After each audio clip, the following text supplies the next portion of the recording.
There we go. Aha! Here we go. We're back. Thank you, everybody, for another totally planned intermission.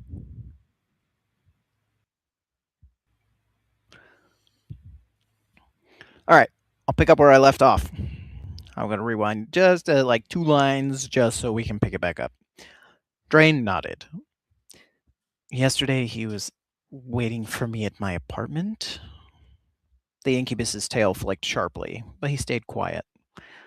Turns out I did make a deal with him. I remembered. Chorus bit his lip, took a breath, then switched tracks. Have I ever talked about my disassociative episodes? Drain knit his eyebrows. Don't think so. I had my first one when I was like 10. I was looking at my report card, saw that I'd gotten a D- in math, panicked, and next thing I know, it's morning and I'm in a friend's bedroom. My friends called in a search party and everything. That was the mildest incident. Anyway, senior year of high school, I was having trouble deciding what I wanted to do with my future, so my family chipped in. Cousins, uncles, grandparents, and booked me an appointment with a state oracle. I couldn't remember the appointment or what the oracle said, but whatever it was, I stormed out of the room, disappeared for a day and a half. Then I came home in the dead of night and went about my life like nothing had happened. My mother made everyone promise not to bring it up. The first I learned about it, it was a snide remark one of my cousins made at Thanksgiving. Everyone shushed him and told me not to worry about it. So, of course, I knew I'd had another episode and guessed from context clues that I'd seen an oracle. And, of course, I was worried, but not being able to remember what happened meant I couldn't tell anyone, even if they tried to pry. Convenient, right? I didn't even question it. Not until I got a reminder on my phone saying, vasectomy in 8 days. Do not cancel. It was the first time disassociated Chorus ever left me a message. Drain's brows wrinkled, though Chorus wasn't sure which piece of the story disturbed him more. And you figure this was related to the prophecy? Chorus shrugged. Couldn't think what else it would be. Figured it had to be. Any child you sire will bring about your early death. Something like that. That'd about do it, Drain agreed. Chorus nodded and sipped at his London fog. Cold, and he set it aside. But yesterday, when I got home from work, a fairy was waiting for me outside my apartment. I asked what he wanted, and then he gave me my memory back. Drain sat up, electrified. Come again? Chorus rubbed his face. That was the deal I made. I remember it all now. It's fucking freaky. Having a memory from 5 years ago replanted in my head, fresh as yesterday. I bought 5 years peace of mind. Enough time to finish college and get my first job without having to look at the sword hanging over me. Guess it was nice while it lasted. The demon's tail kept sliding up and down the back of his chair, gripping at various points. What's going to happen? It's. Chorus swallowed. You know about that one Greek tragedy, Oedipus Rex? Drain lifted his eyebrows in thought. Yeah, that's the one where the guy stabs his own eyes out after he. He went pale. Fuck. Yeah. Chorus grabbed a napkin off the table and started to twist it in his hands. Drain's blue eyes spun as he fit the pieces together. So, if you have a child, you'll. Chorus put his face in his hands and squeezed, then held up 3 fingers on his other hand. The incubus boggled. 3 times? Shivering, Chorus nodded, then held up a single trembling finger. Drain had a little trouble parsing this signal. "Oh, 1 year," Chorus muttered. The demon's tail went slack. He reached for his coffee, missed, then grabbed it properly and took a hasty gulp. He expelled a breath. "Well, I can see why you'd jump to drastic measures." This got no reply. Chorus just sat there, hunched over, face in his hands, body knotted up with tension. Drain blinked slowly and peered at Corey's aura, which burned a dull, muddy orange throughout. He took a moment to pull both their drinks off to one side. "Corey," Drain rested both hands on the table. "I honestly can't imagine you doing anything like that. So, whatever's going to happen, I don't think it will be like you're imagining. Prophecies are weird, fucky things sometimes. It doesn't pay to take them at face value. Like if she said, you'll sleep with you. She didn't." Chorus droned hopelessly. "I thought of that, but she didn't say sleep. She said have sex specifically." That brought Drain up short. For a moment, "Maybe, but even if it's not a Burnham Hill situation, it." He groped to find some other interpretation, but his imagination failed, and he finished somewhat lamely. "It doesn't have to be the end of the world. It doesn't have to be like that." "I wish it were a death prophecy," Chorus muttered, gripping his hair. "I wish it were just my child going to kill me." "Don't say that." Drain sat up and reached under the table to grip his friend's knee. "Corey, look at me." Chorus dragged his palms over his mouth, eyes peeking through his fingers. "I don't know how this is going to play out."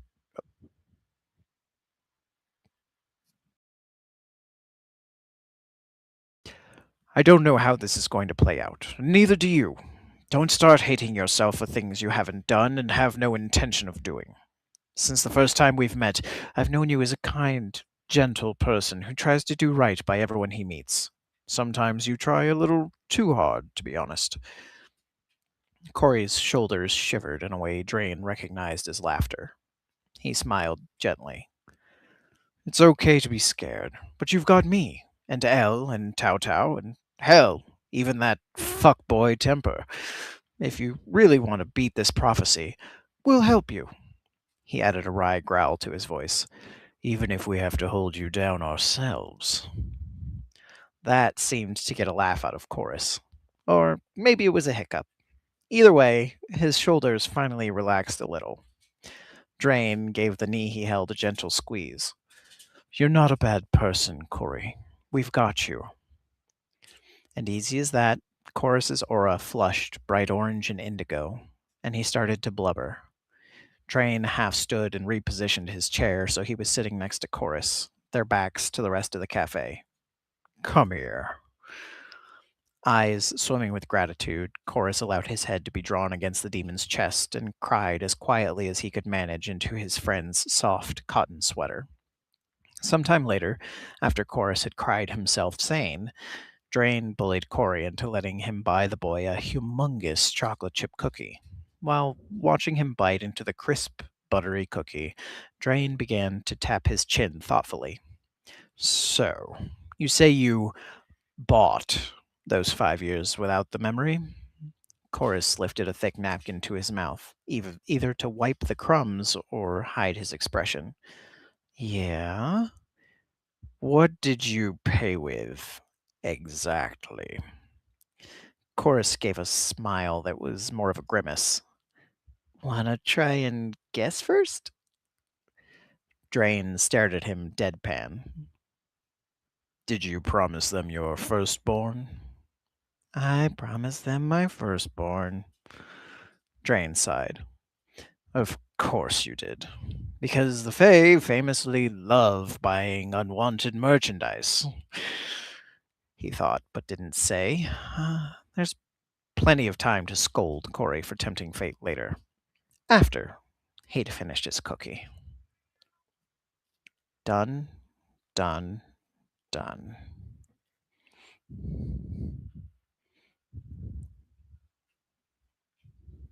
Cookie!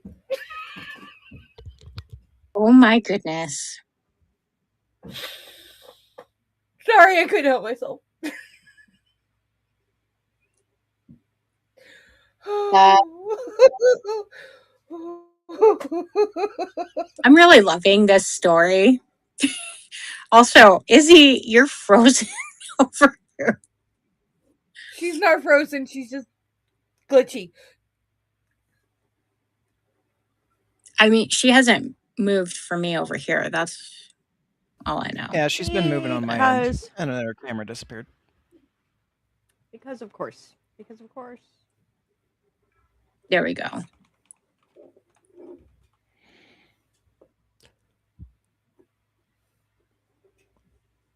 I Sorry, my apologize. kiddo is winning a science.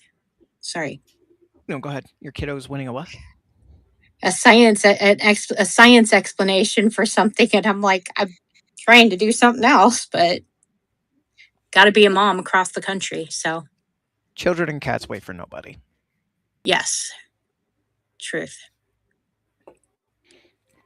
No, you nobody got that, and I'm very happy nobody got my comment. Like,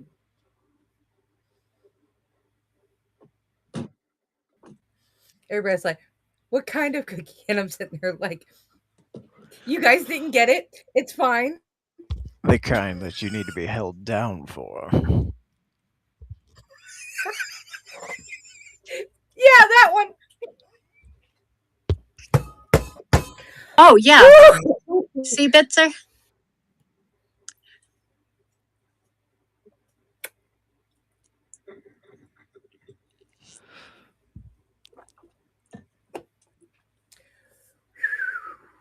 Yeah, see, I apologize if those voices weren't what you had intended, Hellenic, but the second I saw Incubus, like, I was just like, I have to put on this, like, attempt at some suave, debonair type Bond character, and then it was like a posh British accent, and I was like, fuck.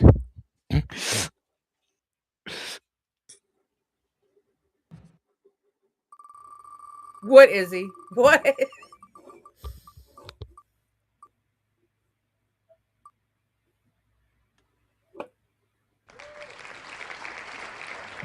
C.M. Weller!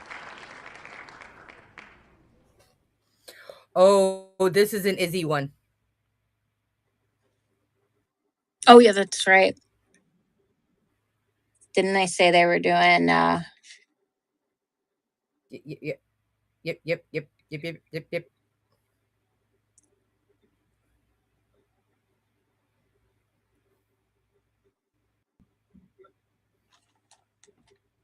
Izzy's gonna choke. Well, Izzy currently refills her liquid courage tank. Yeah, for future reference, if anybody ever has any, voice direction to put at the top of their submission, I'll read it.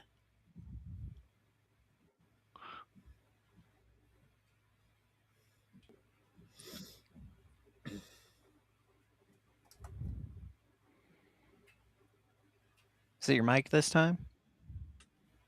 No, not that anybody saw me refilling my liquid courage tank because it was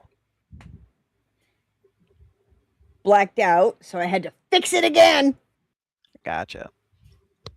Are you playing with Fiats tonight? Because I don't think Tony's on call. I'm sorry, what? Fiat. Fix it again, Tony. Are you playing with The Fiats Italian tonight? car maker Fiat.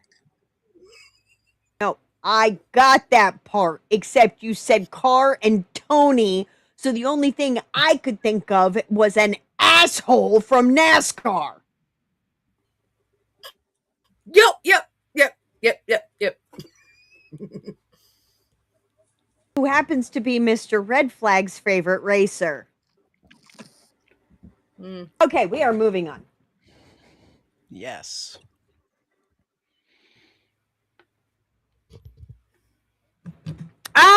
Zinnia! Jesus Christ. Oh. Sorry, Sticks.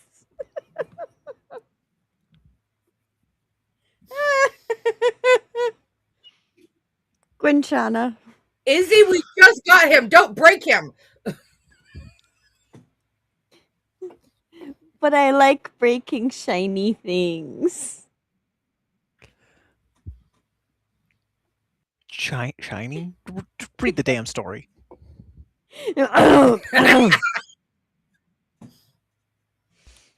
Zinnia had no problem reading the dire warnings on the reassembled walls.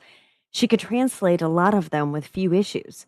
She even managed to derive the meaning of a few figures she hadn't known before. Her problem was the freezes that contained the process, a warning not to do the same things.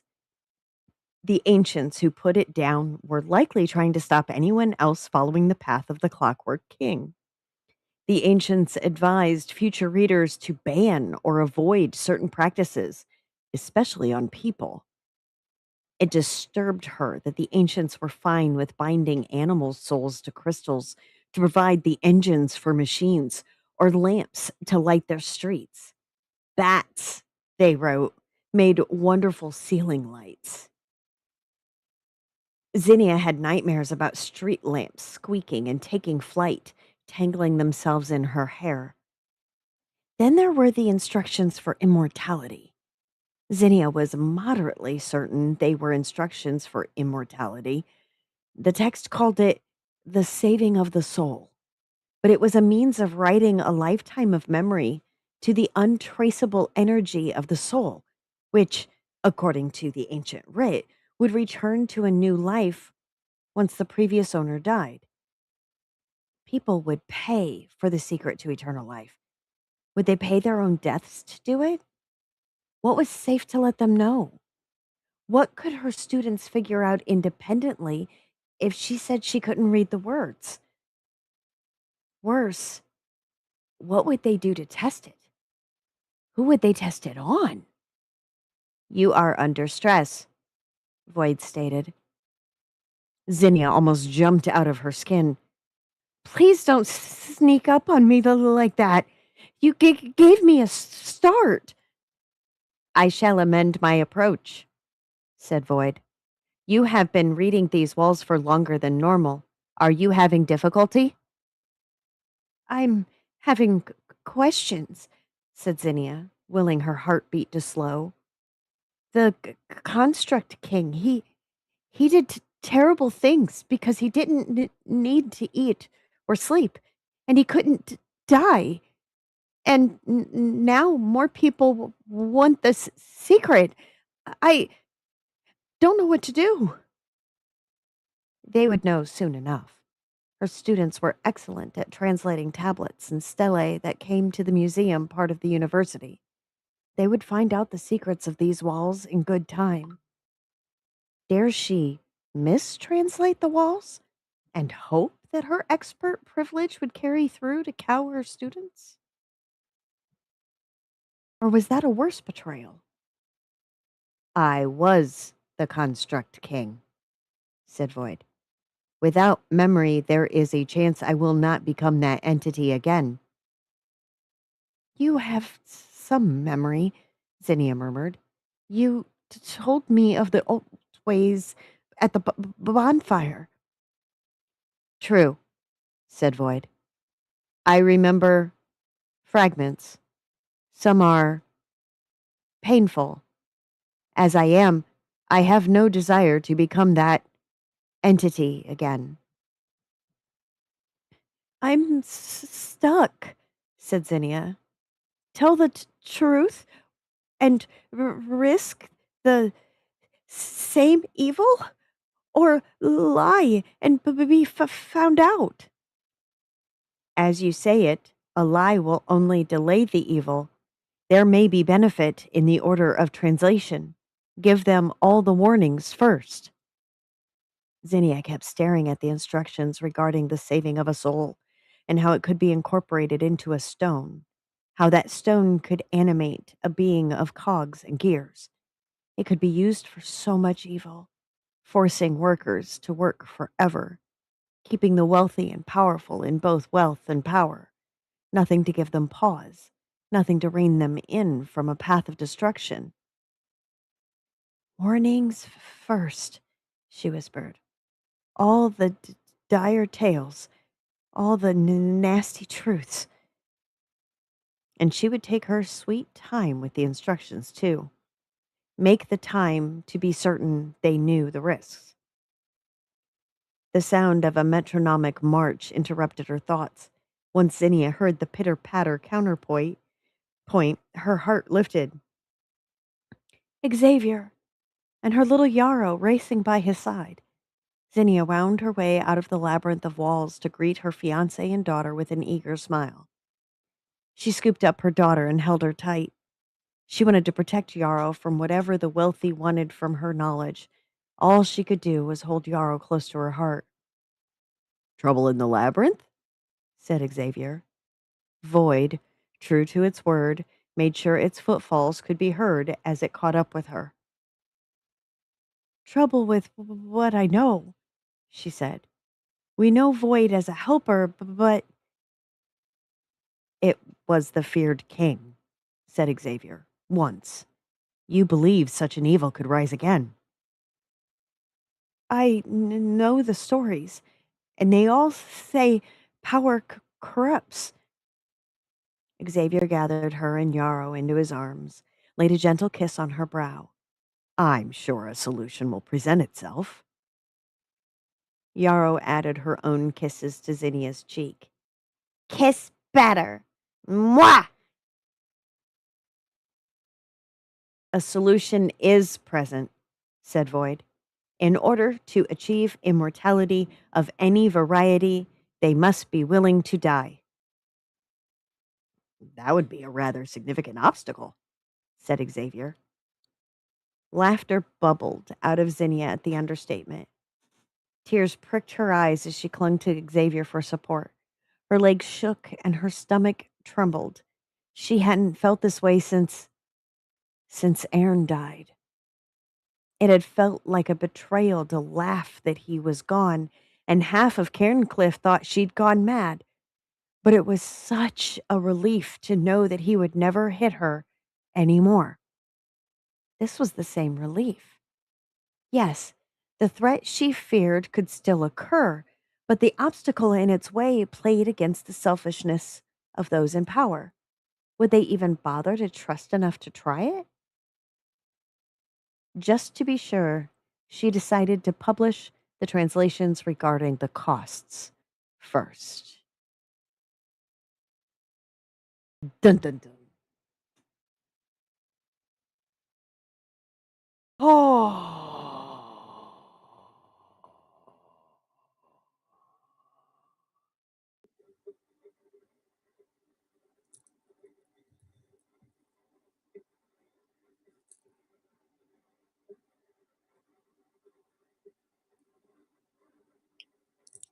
That's intense, but I'm glad we got to hear Xenia again.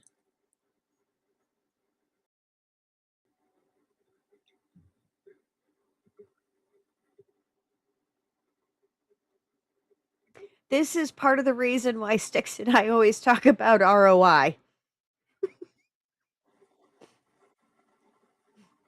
What's the cost and what's the return? You got to know those two things.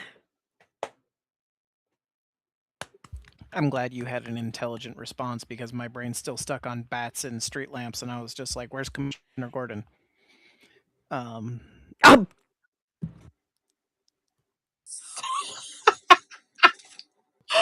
Sorry. Mike mute. And it wasn't even in the story.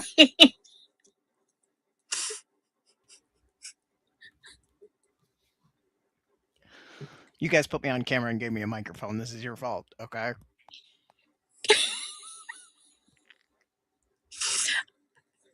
I'm not going to question that one because it's true. Look, as the person who at 16 years of age wanted to name a future son Grayson Drake,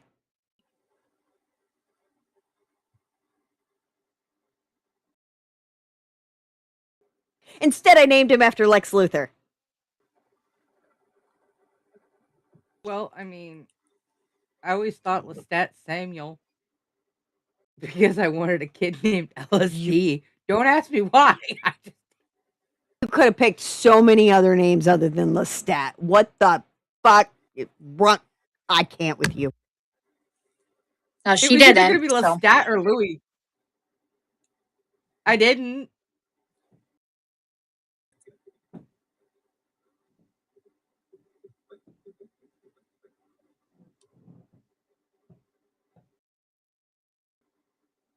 we're getting mic mute On with from the the show. hosts this evening.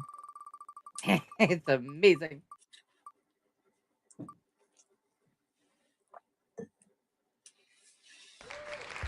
Too bad she's still muted. I think she's Oh. doing that for our benefit. I kind of yelled it a little loud. Trisha! Appreciate your consideration. Trisha!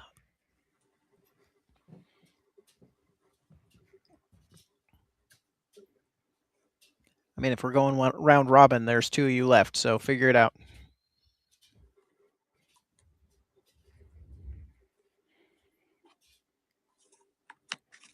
One, two, three, not me. All right. I guess that means you're just All right. next. I'm going. Let's see. No, that does not mean Julie's next. To I fill mean- you in, Death, you missed an entry by C.M. Weller continuing the Zinnia and Void story and a terrible Batman reference by myself. That's all.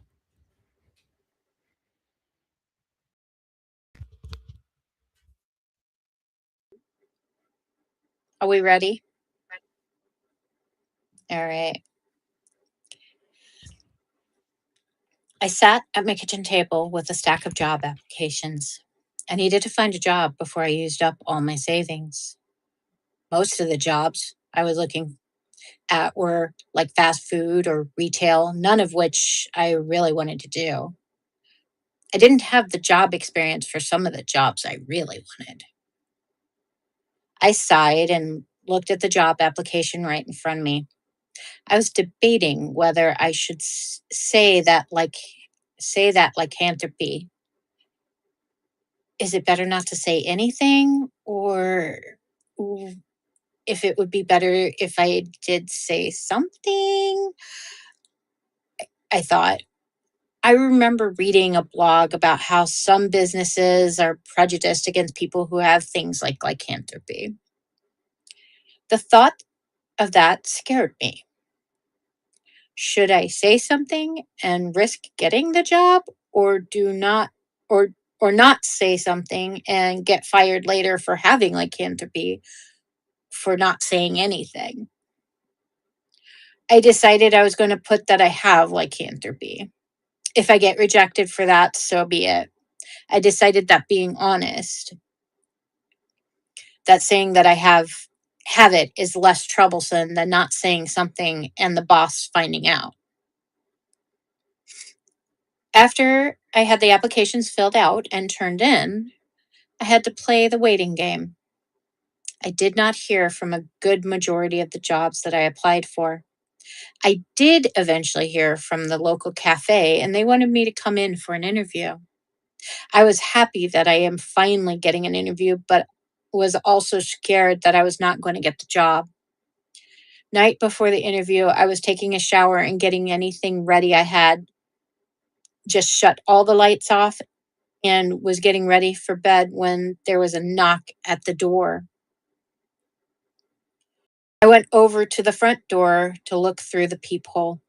I saw a large man dressed in all black and his wide brimmed hat shadowing his face. Allura, open the door. I know you are in there, the man said in a gravelly voice. I quietly checked that the door was locked and put the chain lock on. Dun dun dun. Short and sweet, just like she always does, and keeping us wanting to come back for more. And taking Ooh, on an age-old question. To woo or not to woo? That is the question. I thought the age-old question was to open the door and shoot him in the face or shoot him in the foot. Whether or not to talk about lycanthropy, ooh woo, to woo or not to woo. Oh,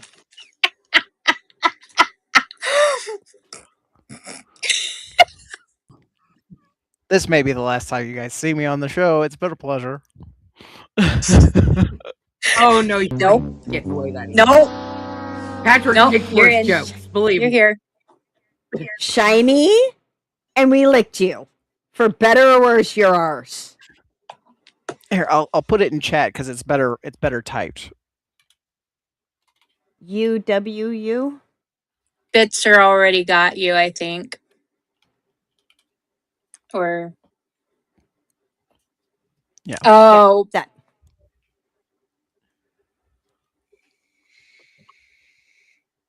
What I love about what Trisha does every single week is she gets her ideas out on the page, progresses the thing, and then she'll go back in and flesh it out later. You know, she gets the point across, gets it, and then we're sitting here going, okay, but there's more, right? There's more, right? We So are excellent. Oh, there's down. more. It's just when we're gonna get it, or if we're gonna get it, remains to be seen. Right? But Word at least counts are not an Love Bug excuse. Story is out. Yes. Love bug. Refresh. Again, if you would like to know more about this, sign up for the damn newsletter. Everything comes out in the newsletters. We're in the server. If you're not a part of the server, you should join it. We're more unhinged over there than we are here.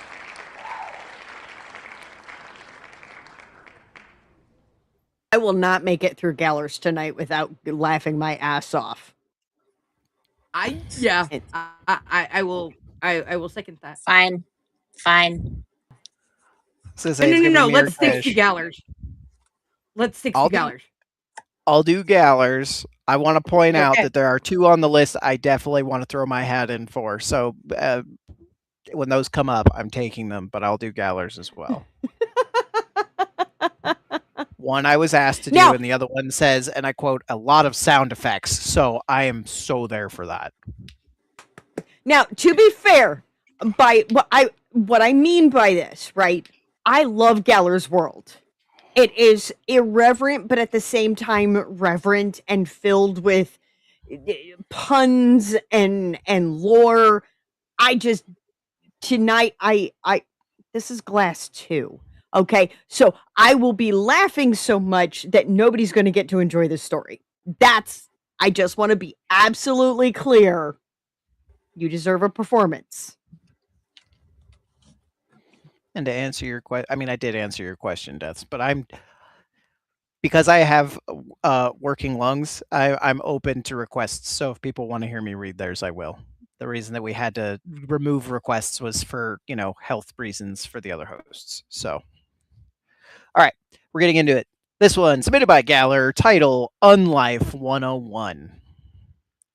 Apologies in advance if I mess up your voices that you had in your head. They have doctors for that, Galler. Anyway, how did this happen? Hugo thought as he bled in an alleyway.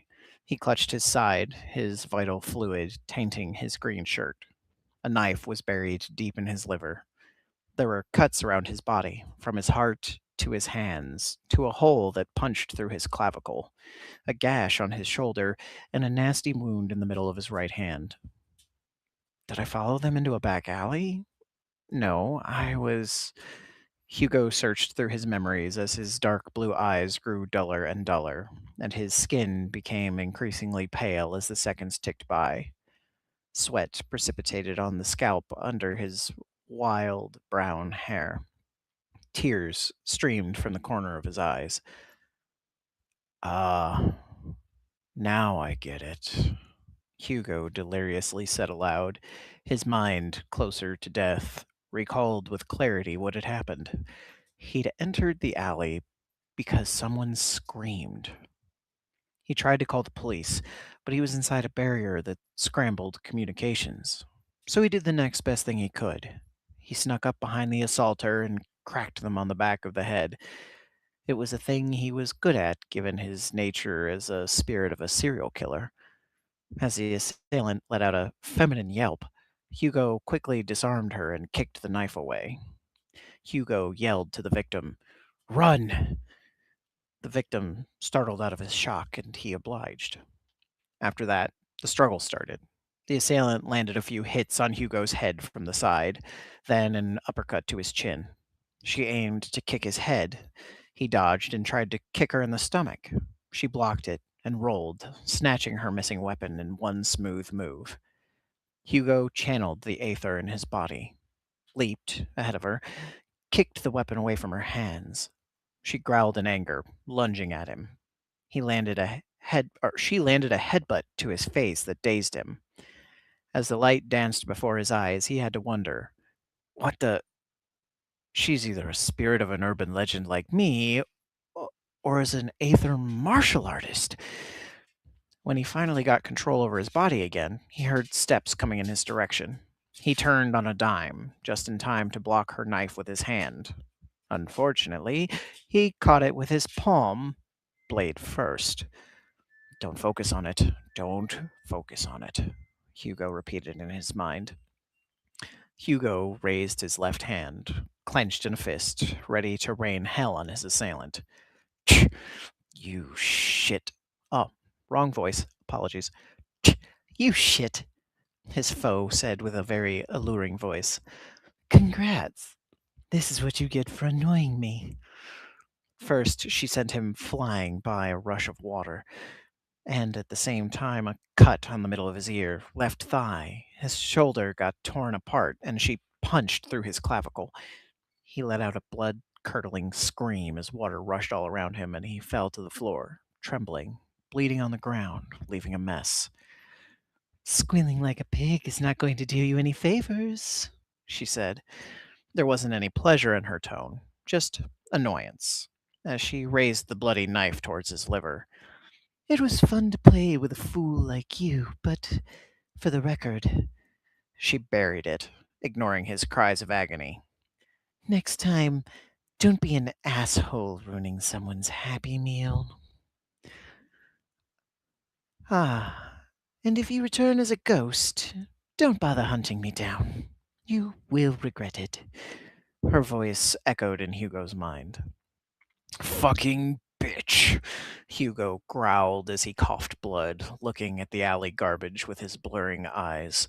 Footsteps approached him in the alley, but he couldn't tell if it was his dying mind playing tricks or if someone had found him. Either way, it would not change the situation. He put his hands on the ground, trying to get up. His body was weak flesh, despite the strength of his soul. I will not die here, Hugo thought as the world blurred and turned grayscale. I refuse to die here. No matter how much he begged, darkness claimed him all the same. However, something was off. He heard a voice within the darkness.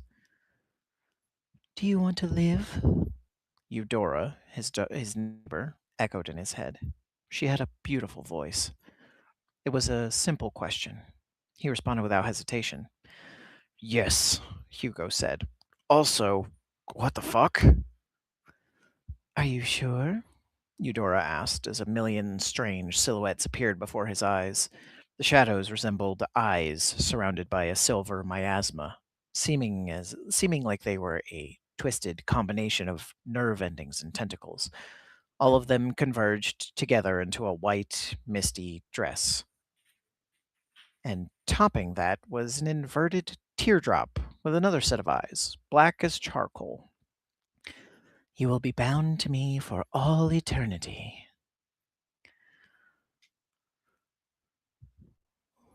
For what?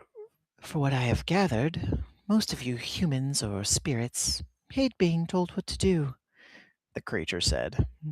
And some of you consider immortality a curse. A bunch of bullshit, if you ask me, but that's off topic. No, rewind. The hell is going on, Eudora? Hugo exclaimed. Also, what is that form?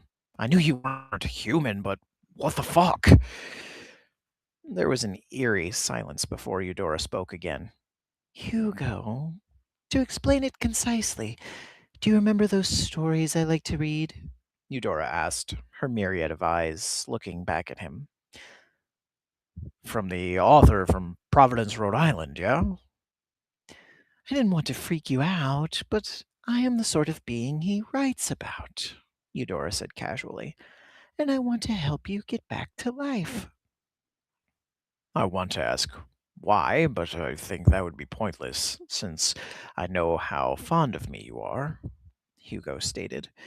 Eudora stared back at him blankly. Also, I need to ask before all of this starts, what does that entail? How will I be bound to you? I never took you for a necro. First of all, Eudora cut in, the binding is more of a servant thing. You aren't my slave if you're worried about that particular issue. I will be making you a true undead. I will be your resurrection point. If you get killed again, you will revive near me. I will make sure you don't go insane. Don't you think this is too casual a conversation? Hugo said. Eudora stared at him blankly. I would ask the same if you didn't ruin the moment earlier, Eudora replied. Complain about me being theatrical, but I have lived for 2 millennia with all you humans and spirits. It's bound to happen. Could you at least respect it? I'm sorry, I'm freaking out here. I kinda got killed for fuck's sake, Hugo protested. You can let that out once you get back, Eudora said, her eyes all closing, doing her equivalent of a sigh. Then she made the sound of snapping fingers, making a flood of light envelop Hugo. As the light receded, Hugo was met with Eudora standing in front of him. She was crouched on Hugo's level, letting her red dress touch the filthy ground. The glint of the sun highlighted her paper pale skin. Silver hair with strands flecked with white gathered in a braid. Her red eyes stared into his soul. Her armored arms crossed on top of her chest. So how are you doing? Eudora's voice echoed in his mind, her mouth unmoving as she smiled, tilting her head. 3, 2, 1. Eudora counted down mentally, briefly disconnecting from Hugo's mind. As for Hugo's reaction, he screamed his lung out for a solid 2 minutes, during which Hugo checked himself multiple times for any wounds, scars, or maimed body parts. Nothing. Only torn fabric from his jeans, green shirt, torn rubber from his black shoes, and the fresh scarlet covering them. He let out a sigh of relief as he looked at the calm sky. Don't worry, you regenerated after I did my part. That said, you will have to explain the blood, Eudora said. By the way, you have powerful lungs, good for music and sound magic. Oh, that was one hell of a secret and surprise. Hugo got up. Jesus Christ, what a messed up evening. This is going to give my family a heart attack when I explain this crap. If you're worrying about secrets, I have many, many more, Eudora said as she stood up. But those are things I would rather not say. I will not let your curiosity be your downfall. Thinking of those, should I tell them about what you are? Hugo pointed out. How aren't you public knowledge? Just asking. I would prefer if you omitted my origins, Eudora said. As for how I am not public knowledge, it is rather easy to hide when you are one person. Now I need to ask what you are going to do now. Oh, wrong person again. Now, I need to ask what you're going to do now, Eudora asked him. Hugo was silent, looking at nothing in particular. As he remembered his recent death, his expression soured. He declared, I would tell the police about my killer. I don't want any other person to suffer through that amount of mutilation. Eudora stopped, silent, looking at him.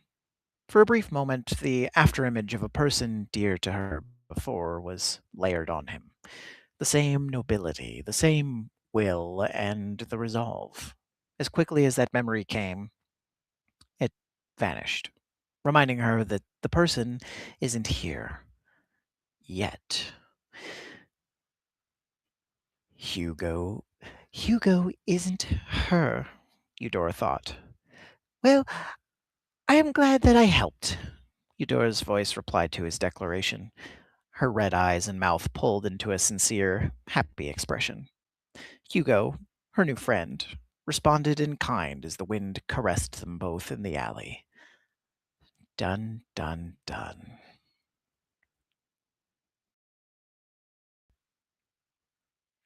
She Super Mario Brothered him! She has a save point!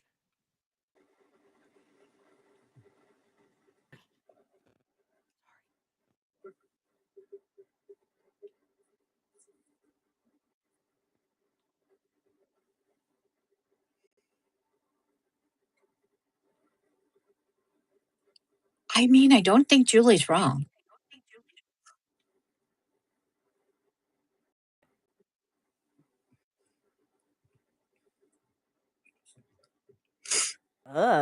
Same fucking difference! That's why you saved the game in that point!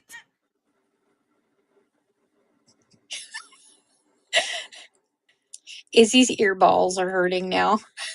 You're gonna turn me back down.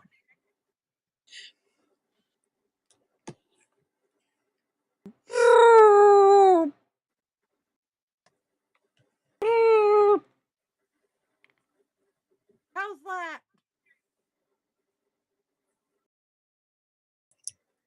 Better? We're a little better. But I dropped your volume halfway. You were in half volume. And I'm usually on half volume.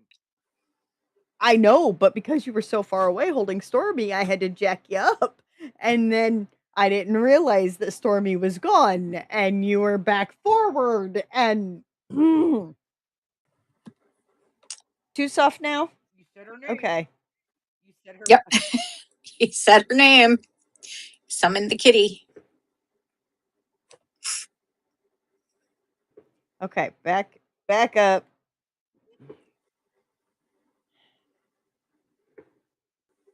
See, I don't understand when people are like, you can't move a cat. You are stuck there. I'm like, the fuck? No. I will get up. I will move. I will move their asses. They want to keep jumping up on me, and I don't want to be jumped up on. Nope. We're moving. Nope. You are going away. Okay. Okay. No. They think they rule me, but I pay their motherfucking bills. They don't know that, and even if they did, they wouldn't care. They don't. No. When I go to lay down at night, Star sure the fuck lets me know that I am her person and won't leave me the fuck alone.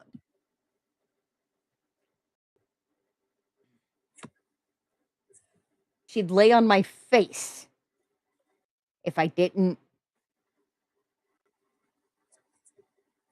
take matters into my own hands. Oh, no. She will continue to try.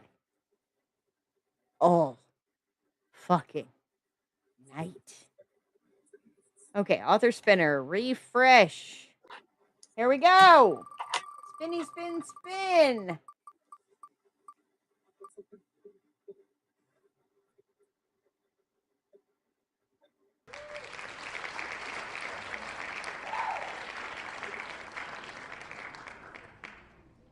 Holy shit, Gower. It's me again.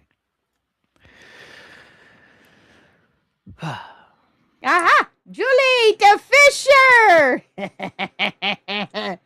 And I almost made her spit her drink out earlier today because she's been struggling all week with an action scene. And then happened to mention that she also has trouble with scenes of a more intimate nature. And I'm like, they're fight scenes. Tell me I'm wrong. And You're was not it wrong. Kesh? What was it you who said they're stabby? It might have been Oh. Drizzt. I think that they both poke each other. Yeah. They're both stabbing something. Yep. Yeah, I mentioned Anyway. during one of the author interviews that, like, an author that I am a fan of their work once said that they hated writing, smut scenes and fighting scenes because they get boring after amount of time. And I quote, "There's only so many ways you can write about penetration."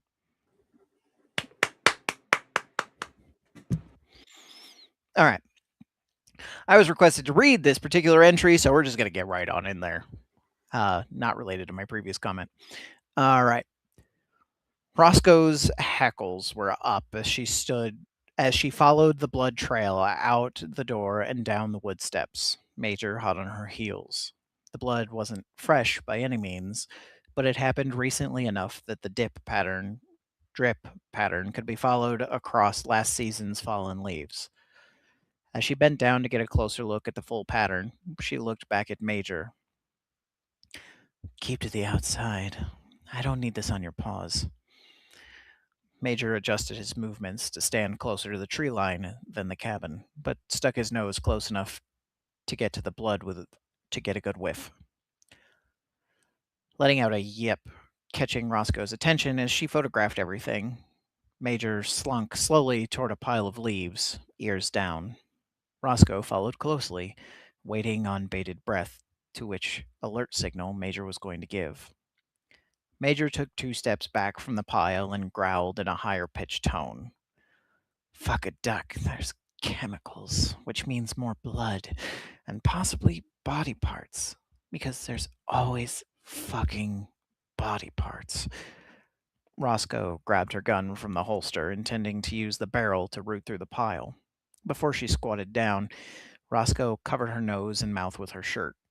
Gently, she brushed the blood-soaked leaves from the mound to reveal a massive pile of rags. Hooking one with the barrel of the gun, Roscoe caught the unmistakable, sickly, sweet smell of chloroform.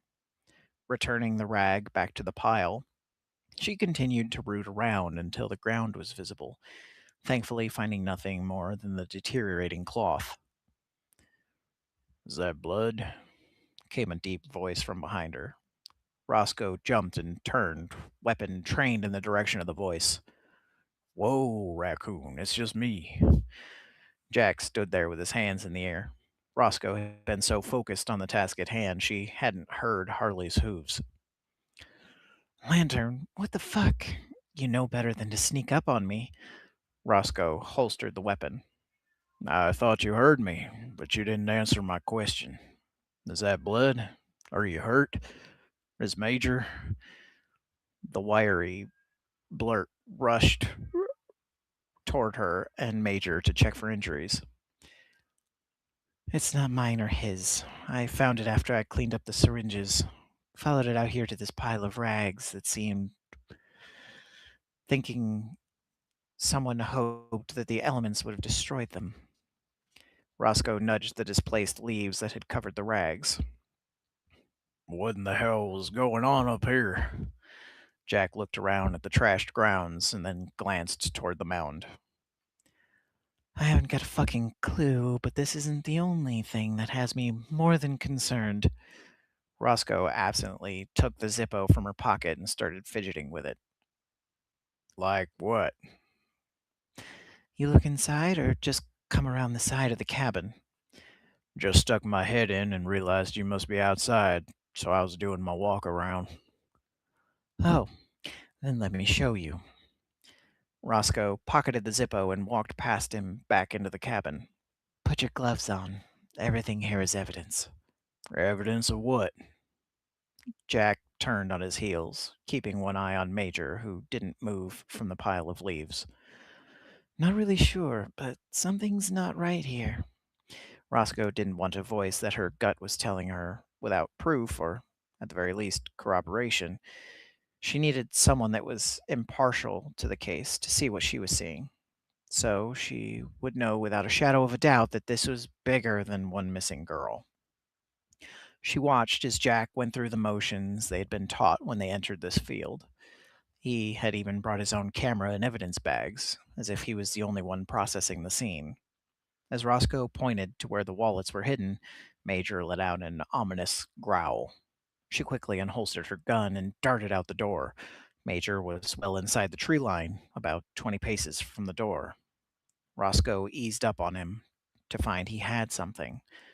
The right shoe was pointed, as if it was lost on the way to the cabin. Good boy. Now, stand back so I can take a picture of it. Major yipped before moving only a few steps back. As she bent down to examine the shoe further, gunshots rang out from the south. Her heart rate immediately spiked, and she hit the ground with enough force to knock the wind out of herself. Major went flat to the ground, snarling, before his snout went straight to the air. A howl ripped from his throat, and he began to lunge. Jack came barreling out the back door, rifle drawn. Roscoe, Major! Roscoe peeled herself off the ground, eyes trained on Nitro, who was now trying to dislodge the branch he was tied to. What the fucking hell was that? It's not hunting season. No one should be shooting up this way. No fucking clue, but that was definitely too close to the trail. I'm going to go check it out. Might be a hiker lost or signaling for help. Do me a favor. Finish tagging everything here. If I'm not back in 3 hours, come looking. I got you. But I hear any more shots and I'll be hot on your heels. Roscoe handed the bagged shoe to Jack before jogging over to Nitro, trying to calm him, untying and climbing on his back. It'll be fine. You worry too much. Worst case, it's a bunch of kids over on Elk. And you don't worry enough. I swear sometimes you ain't got a self-preserving bone in your body. Leave breadcrumbs so I can find you. Jack's voice rang out as Roscoe took the reins in her hand and set off down the side of Maiden Peak. In what should have taken several hours to cross from Maiden Peak to Elk Mountain, they crossed in just an hour and a half, Major and Nitro speeding up every time the next gunshot went off. Roscoe wasn't keen on letting them take off like that, but there wasn't much she could do but hold on for the ride. Every time she tried to slow them down to a safer and more manageable pace, the next shot rang out. Roscoe, in her haste, had also forgotten to hook up Major's lead, an issue she had tried to remedy, but didn't work in her favor. With Nitro hot on Major's heels, even over a rocky terrain, they made excellent time. As they approached the dilapidated old ranger lookout, Roscoe could hear loud music and raised voices. She signaled for Major to be silent, as his growls started reverberating through the trees. It was just when she noticed that Rocky wasn't in his saddle on Major's back. Well, that's going to be a search and rescue I'm not going to be able to get out of later. God knows, Major will never forgive me if we leave that stuffed critter behind. Trying to focus on the task at hand, Roscoe slowly climbed down off Nitro, grabbing her rifle once her feet were firmly planted on the ground. Might be nothing. Might be some assholes partying in the woods, shooting off guns, waiting for the weather to pass. Roscoe tried to think rationally, but Major led her here for a reason. Whether that reason was the blood trail, gunshots, or both, Roscoe's hair on the back of her neck was standing on end. She inched out of the tree line slowly, rifle pointed down at her side, signaling for Major to stay behind her. If this was just some stupid kids partying, she didn't want to give them a heart attack, but the raised voices suggested her gut was right on the money. Someone's not happy. Roscoe inched closer, trying to catch the conversation. I can't believe you right now. You know how pissed off he's gonna be? What? We got paid. What's your fucking problem? Roscoe reached into her pocket and turned on the voice recorder. If they were who she was looking for, this was all evidence she was going to need. My problem is, we stick to the fucking plan. You went fucking rogue because you wanted to get your dick wet. Me getting my dick wet is how we ended up in this business, if you remember correctly, and I didn't hear you complaining then. What the actual fuck? Roscoe's stomach churned. She couldn't stand there listening any longer without doing something about whatever the hell this was. Mind repeating that again for the class? Roscoe walked into the view of the three men. Two were standing around the fire pit, and the other looked like he was blitzed out of his mind, sitting on a fallen log. Beer cans littered the ground at his feet, along with bullet casings. Someone doesn't police their brass. Interesting. Roscoe kept her rifle close to her side, ready to pull it at a moment's notice. What's got three grown men shooting up the mountain? The conversation around the fire died instantly. Three sets of eyes swung toward her. Who the fuck are you? Brady piped up. This is private property and you're trespassing. A curly-haired brunette piped off, resting his hand on the butt of a pistol sitting in the waistband of his jeans. I'm your worst fucking nightmare. That's who the fuck I am. And this is a public trail and a mountain. Roscoe slowly raised the gun. Now, I'm the one asking questions here. And as I said, you want to repeat that one more fucking time for the class? I don't know what you're talking about. A taller guy with dirty, sand-colored hair piped off. She recognized him and the curly-haired brunette from Three Forks. Smack my ass and call me Loretta. It's Deputy Sheriff Manning's fucking kid. Cole Manning and Derek Holt, which makes Brady Mercer. Well, this just went from bad to worse. As his eyes locked on her, recognition flashed like a wildfire. Aren't you that tracker that works out on the res at Flathead? One of them. Roscoe didn't nose down the barrel of the rifle and kept a close eye on Derek. This is private property, Cole repeated. No, Roscoe replied immediately. It isn't. Sure it is. Nope. Public. You don't know where you're at. Roscoe's smile crept across her lips, giving an eeriness that made them physically stiffen. Actually, I do. Derek's weight shifted, but his hand never moved. You go up there for fish and game or something? Or something. Roscoe suddenly pushed her foot back to keep Major from creeping closer. Cole took a step closer, hands in plain sight, trying to draw attention back to him. Well, you're a long way from home. Funny. Roscoe glanced around. I was thinking the same thing about y'all. Their smiles slipped slightly. Look, Cole said, inching forward. Whatever you think you're doing, you should probably turn around and head back down the mountain before someone gets hurt. Roscoe's eyes narrowed. Yeah, not gonna happen. Unfortunately for y'all, I don't make a habit of taking orders from kids. Brady laughed, causing the other two to glare daggers at him. How old do you think we are? Roscoe looked them over. Old enough to know better. Still too young to understand Daddy's badge won't get you out of shit. You don't know shit about us. No, but I'm learning. Derek crossed his arms over his chest in an attempt to look intimidating. What's that supposed to mean? Roscoe let the silence stretch and the air charge. The tension was building faster than the storm overhead and seemed twice as dangerous. She knew egging them on was a gamble, but one she needed to make. You boys seem nervous. We ain't nervous. Sure. We aren't. Then stop looking at each other before answering. That landed. Brady immediately looked at the ground. Roscoe noticed, and so did the other two. Interesting. Listen, Cole said, taking a step forward. I don't know what your problem is. Actually, I think you do. His jaw tightened a tiny bit. Barely noticeable, but she caught it. Just a little more, and it's showtime. Major's growl rolled from behind her through the clearing, low enough to be ominous, but still just a warning to the jackasses in front of her. Roscoe held a hand behind her. Easy. Easy, boy.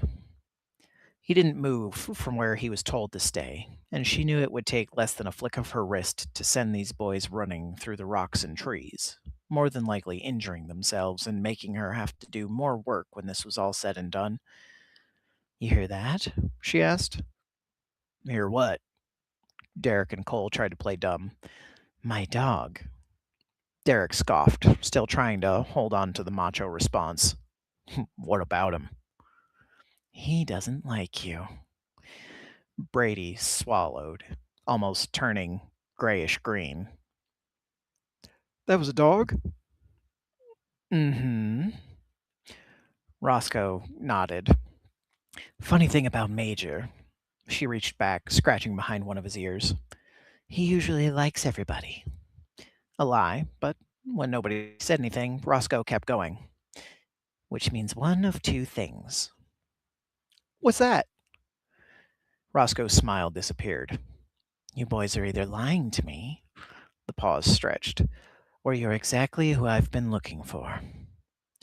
Roscoe's eyes flickered across the three of them and noticed the bandaged leg on Brady and the now seeping bandage on Cole's arm. That changed everything. Derek's hand twitched. Roscoe saw it immediately. So did Major. The growl deepened. What's that supposed to mean? Cole asked. Means you're getting real interested in where my gun is pointed. Nobody moved. Nobody spoke. The mountain seemed to hold its breath. Then Derek laughed, forced, nervous. She doesn't know shit. Derek, Cole muttered. What? She doesn't. Roscoe tilted her head. Maybe. See? Or maybe you're talking too much. Brady looked genuinely worried now. Guys, shut up. Seriously, maybe we should. I said shut up. Roscoe watched the fracture spread. One scared, one angry, one trying desperately to stay in control. There it is. Tell me something. Roscoe's eyes flitted over them again. Nobody answered. Which one of you usually comes up with the bad ideas? Roscoe barked out a laugh. Fuck you. Ah, Roscoe nodded. Found him. Derek took a step forward. So what? Nothing. She smiled. Just helps with the paperwork. His face reddened instantly. Bitch. Easy there, football washout. That did it.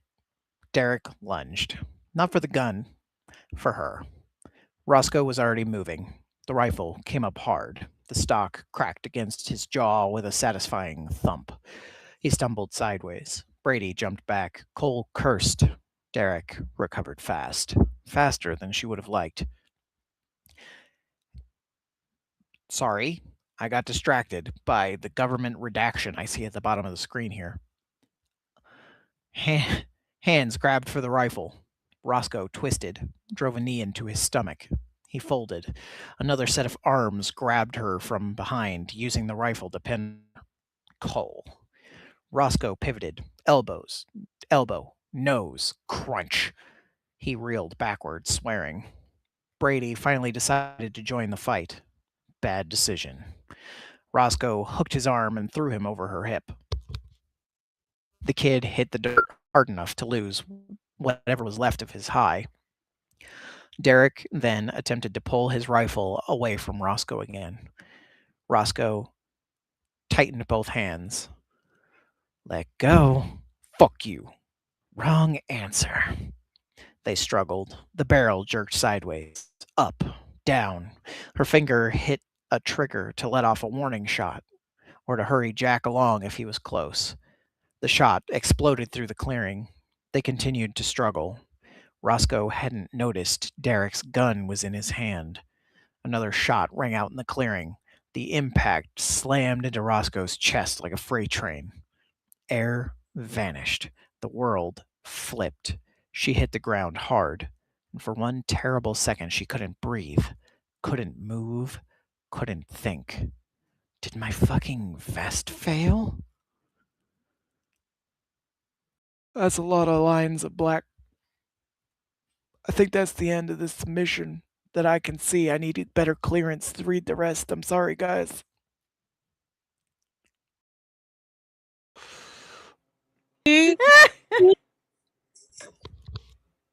Love it. I love it. Yeah, well, it's an imposed 404.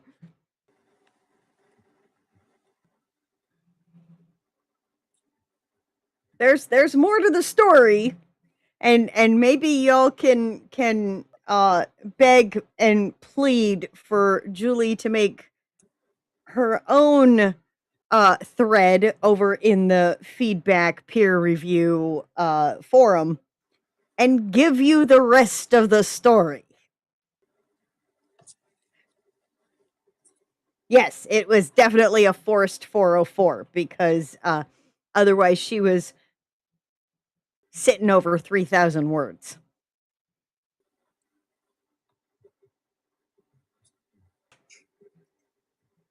I think it's ingenious. I love it.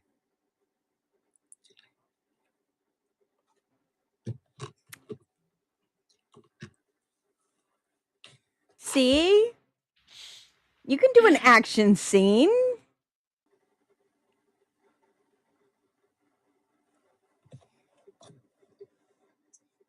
And I want to point out for the audience, I struggled with that one because that was my first submission that wasn't double spaced. Not saying you guys need to double space your submissions. I just for some reason struggled with I was reading ahead too much and catching the words on the next line. So that was on me.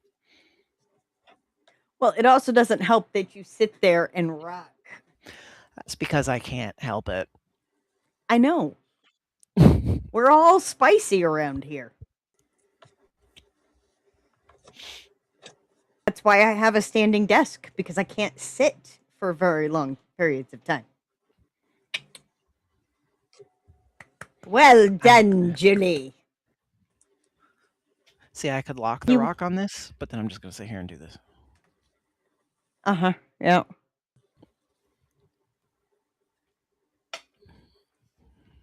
Julie, you had something to say? So that all I'm gonna get is are we going to? Did the vest fail? Did the vest not fail? I don't know. There's a lot of redacted.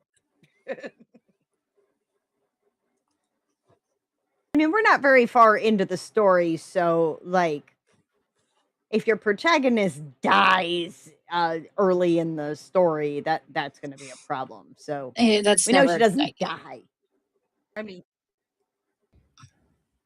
I also ruined the suspense because if I hadn't had the reaction or commented on the redaction, it would have built better. But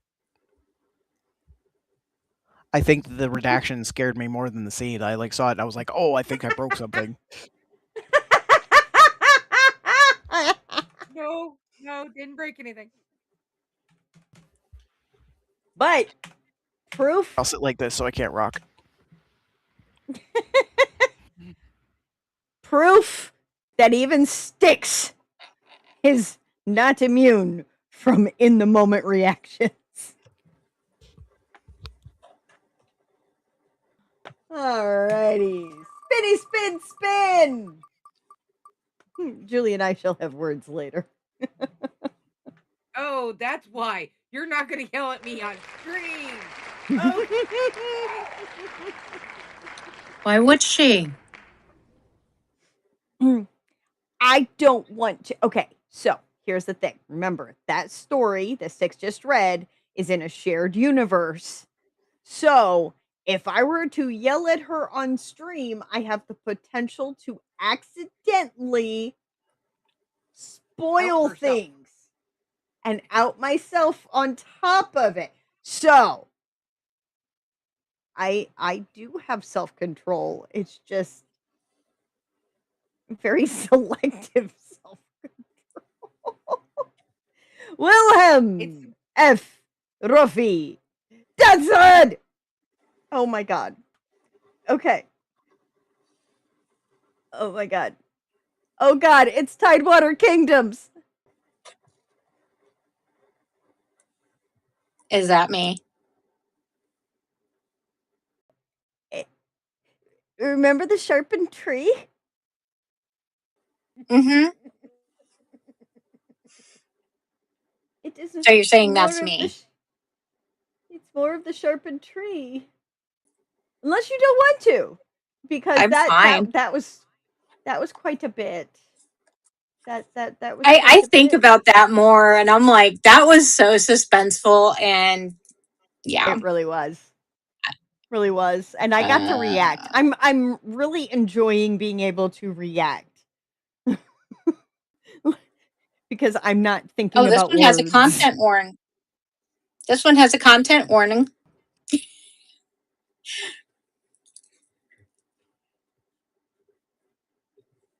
Okay.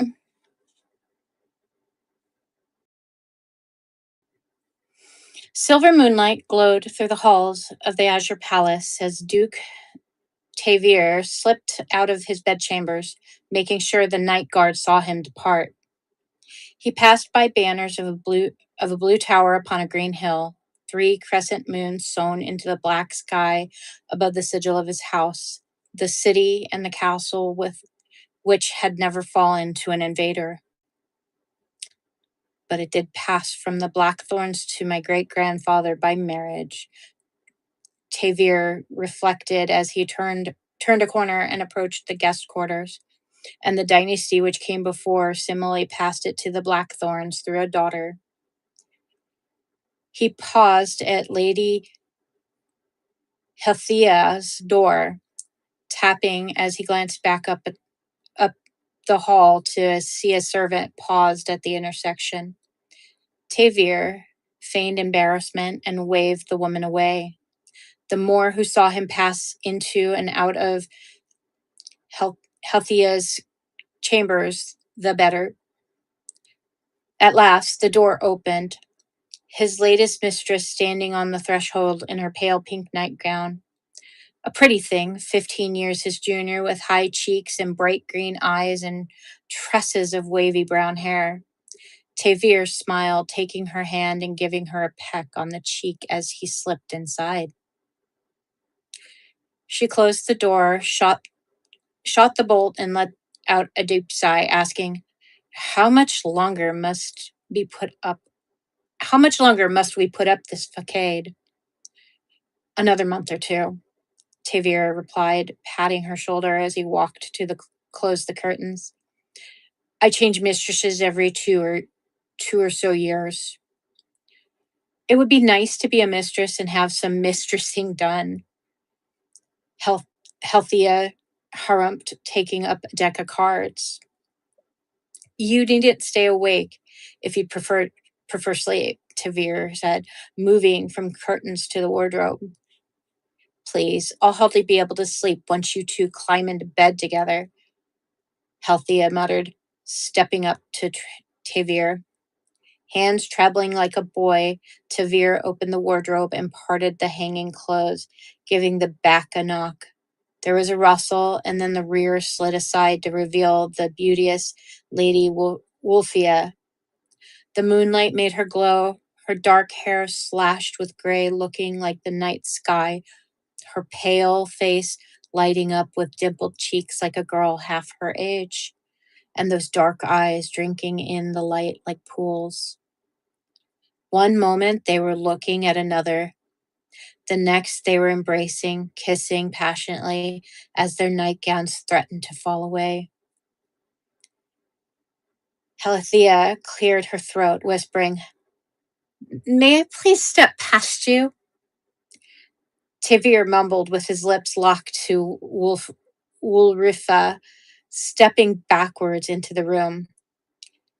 Helithea slipped past them, closing the wardrobe door behind herself.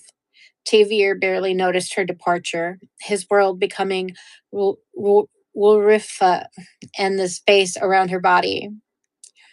She shrugged off her ground while Tavir slid free of his, and the heat growing in their flesh as they stepped ever nearer to the bed. A rap at the door cut through the air like a cold water striking him. His eyes shot to the latch, seeing a sigh of relief escaping his lips as he saw that the bolt was closed. A voice rang from the other side, his trusted friend Count Zunthel speaking. "My Duke, I have news." "It can wait till morning," Tavir shot back. "I am busy." "Please, I beg you, put that young whore away and speak with me." "How dare you speak of my mistress like that?" Tavir shouted. He took a deep, steadying breath, releasing Wulrifa and putting his lips to her ear. "I shall send that fool away in a moment." He nodded, stepping lightly to the wardrobe and snapping shut the door. Eared. We're off. "I saw that."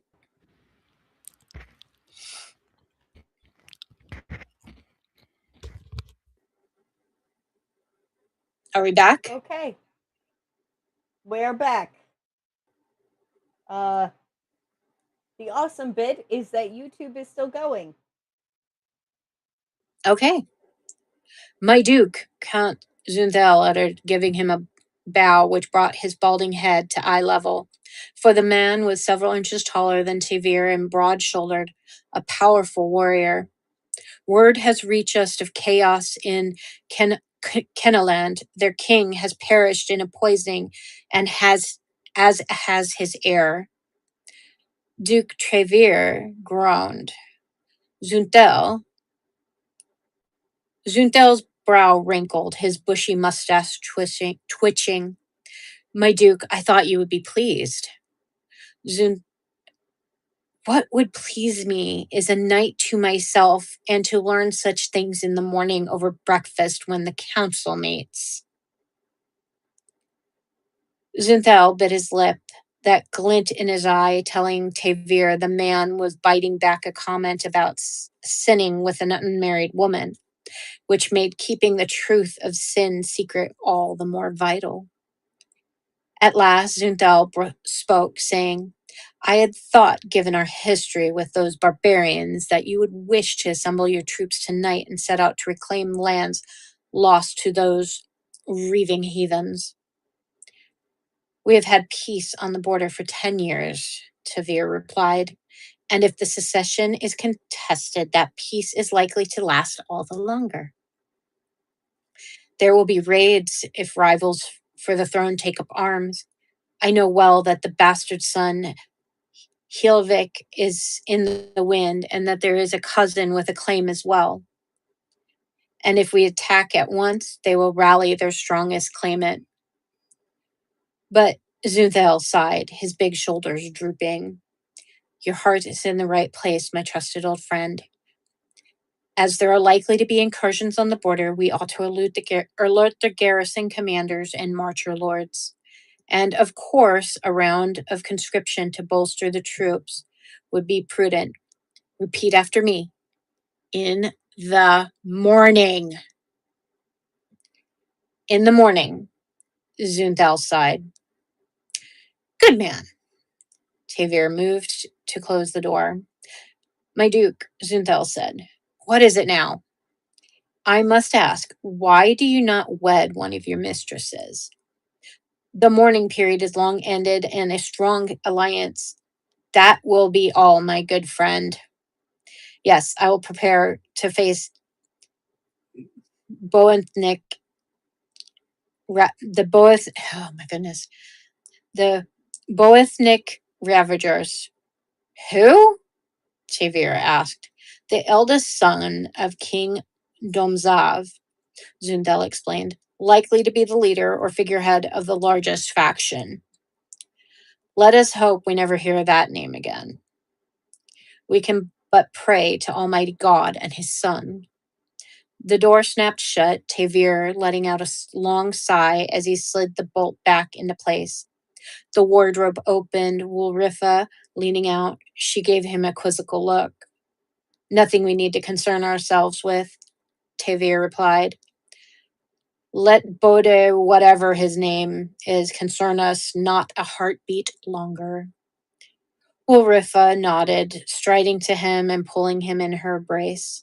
A chuckle escaped his lips as he carried his brother's widow to bed, putting aside his confession to the chaplain on the morrow at night as the night of passion beckoned him forth. Spicy, spicy. I need a drink. Damn dirty dog. I mean, she's a widow, so I don't see what the problem is if he's unmarried and she's a widow. They're both widows. Technically, Yeah. they're both widows. Yeah, exactly. So there is more to the story.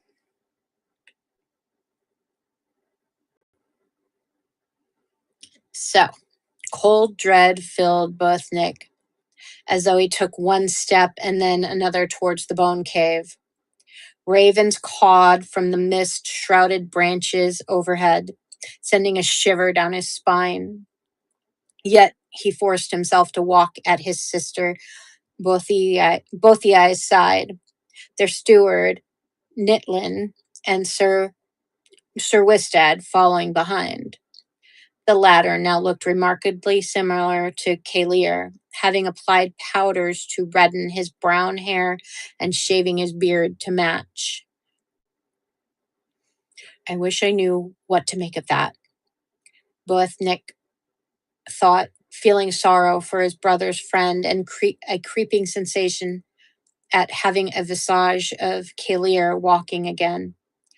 Wistad looked to Boethnick, eyes pleading. But I can think of nothing to say which has not already been spoken. And so they walked on onto the sepulchre, into the sepulchre. This is one of those words I have trouble with. Sepulchre. Can you say the word? I got you. Sepulcher. That word. In silence. The trail snaked through the woodlands, the world seeming chilly and close, like all the walls of the cosmos were right beside them. And my brother Hilivik should be here, Boethnick thought bitterly, closing his eyes briefly. His visage flashed before him, younger by only 3 months, yet taller by a hand's width, and with a dashing countenance befitting a prince. Why did he leave? What's keeping him from heeding my letters? Where is my living brother in this world?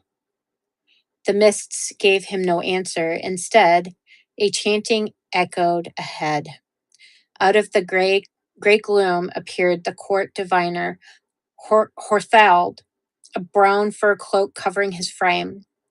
Beside him was Godman, Mortiel, a thin figure in a pale robe. Both cast bones in the soil, seeking guidance from above. As though to send a message, one of the ravens dropped a white streak upon Horthald, cawing as the branch creaked. Horthald shook his head and brushed off the white, glancing at Boethnick. My king, he said quietly. I've not been proclaimed yet by the thing meat, Boethnick said, his tongue fighting him.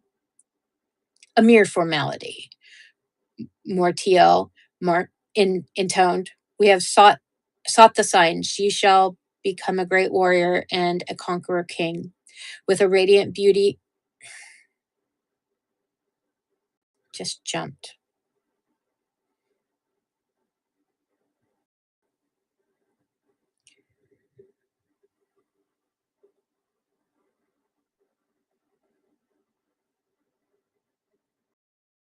A mere formality, Mortiel intoned. We have sought the signs you shall become a great warrior and a conqueror king, with a radiant beauty for your bride and many strong children ahead. Those are not but words, but Boethnick thought, taking a deep breath. You may say that. I will not tempt the gods with any boasts or brags. Your father taught you well, Horthald said, his voice deep and rumbling like a quake. He turned on his heel and marched up the trail. Come quickly, your brother and father will be waiting for you. Boethnick's stomach turned. Yet, when his sister whimpered and saw the fear in her eyes, he had to lock his jaw, massage his face, and take her hand. Doing his best impression of Kalier, he said, You need not fear. We are all in strong hands. I'm trying to be brave, but I dreamed of Kalier last night. What happened? He came into the hall as it crumbled, shielding me with his body, and we escaped into the night, but I couldn't find him afterwards, and my voice. She gulped. I couldn't speak. Boethnick inhaled, exchanging a glance with Wistad. Kalier's friend beckoned him to speak. That's a good sign, Boethnick managed, squeezing her hand and offering a smile. Now you'll be able to speak what you wish to say. With a nod, Buthii let Boethnick pull her along the trail, the trees parting to reveal the towering cliff. In the rock wall was the death cave, Othin's one-eyed visage looming above.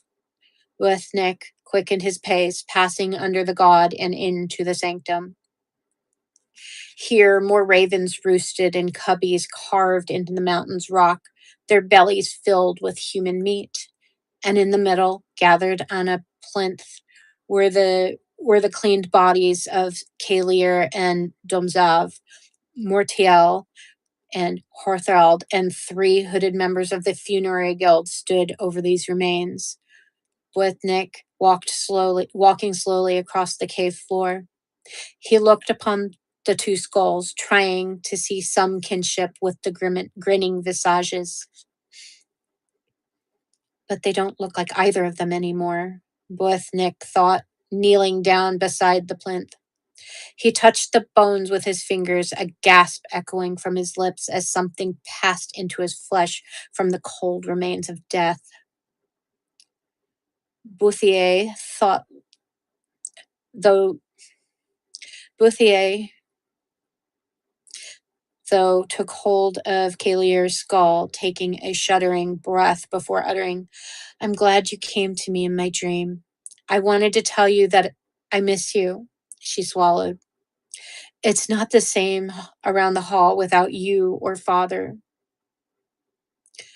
Boethnick rubbed Domzav's skull, fighting to speak over the stone in his throat, fighting to speak an oath he doubted he could keep.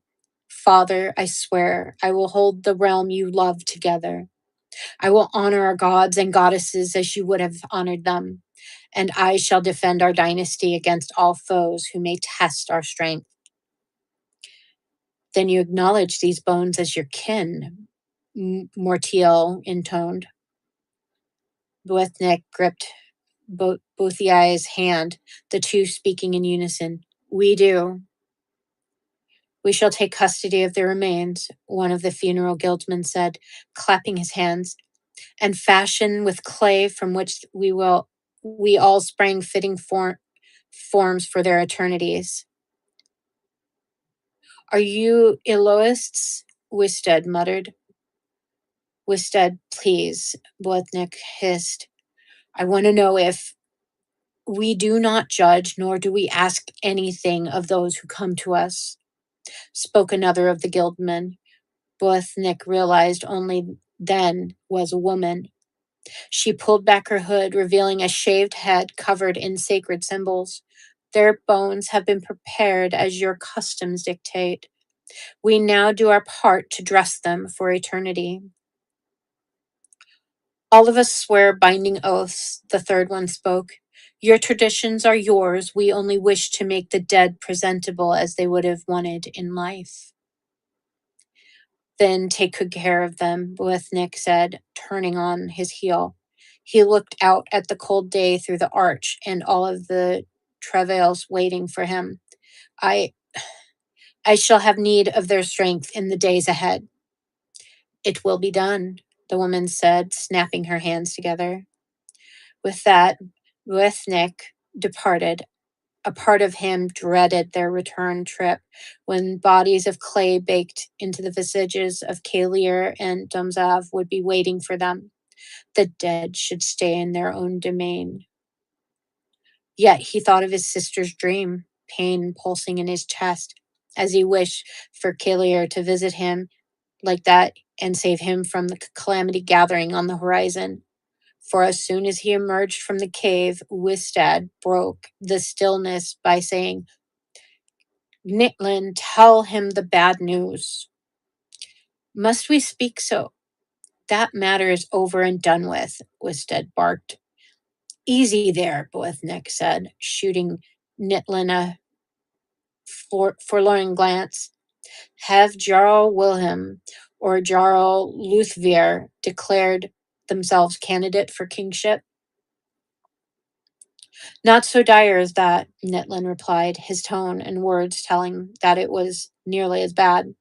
Both intend to raise important matters at the Thingmate.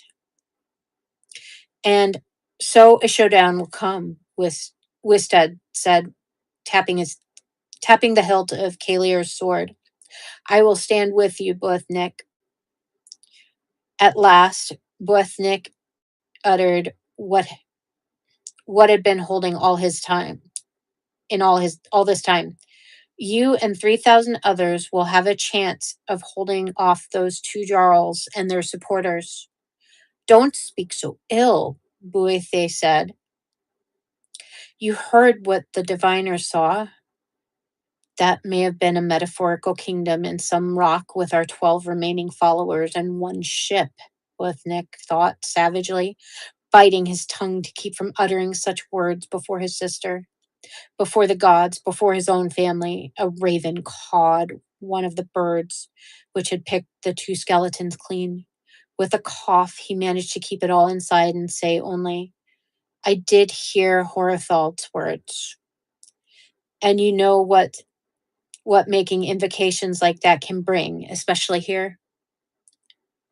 So I do, Boethnick uttered, gritting his teeth. I should have held my tongue. Why did I have to speak the wrong words?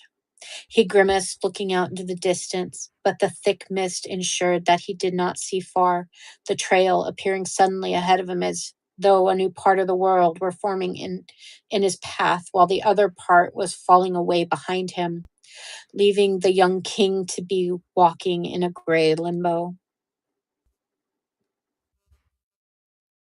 Dun, dun, dun.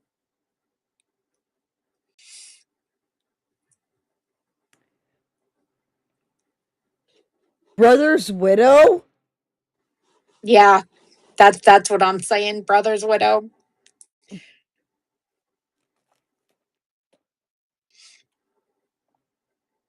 I'm still stuck back at brother's widow. I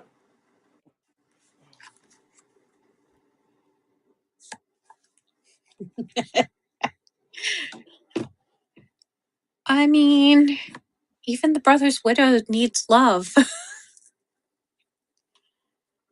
Now, is the one guy that she's having the affair with, is he a widower? No, he's a widow. That's good. He's a widower. Yeah, Okay, his wife so died, what's and so then he. forbidden? It's your brother's wife. I mean, yeah.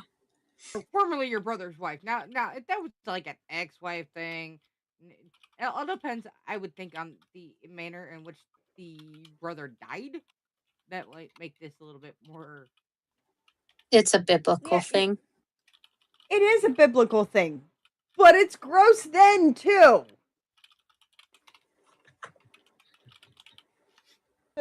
Look.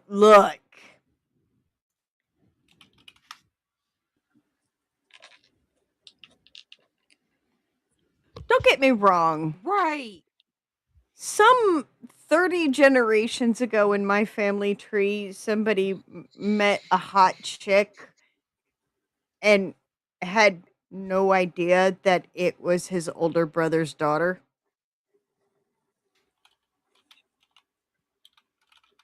I mean, his older brother was 20 years older than him. So, like, but,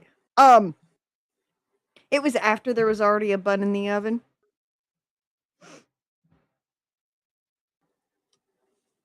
Am I descended from said bun in the oven? But Yes. that was 30 some generations ago, and there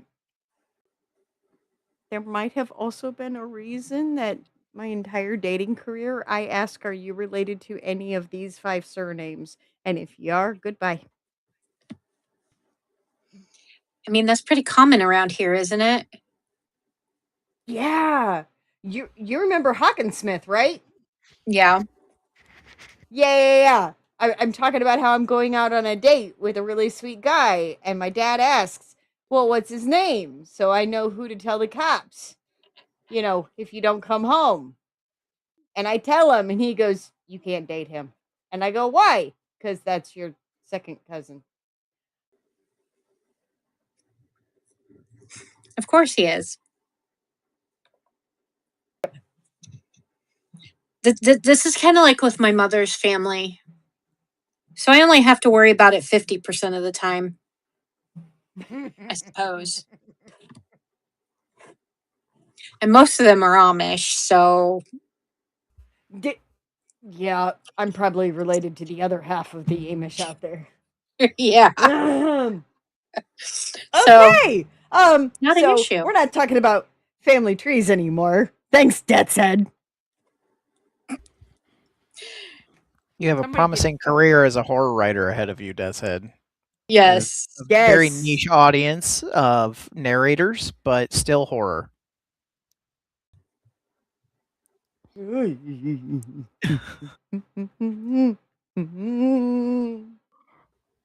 I have the spider cult back?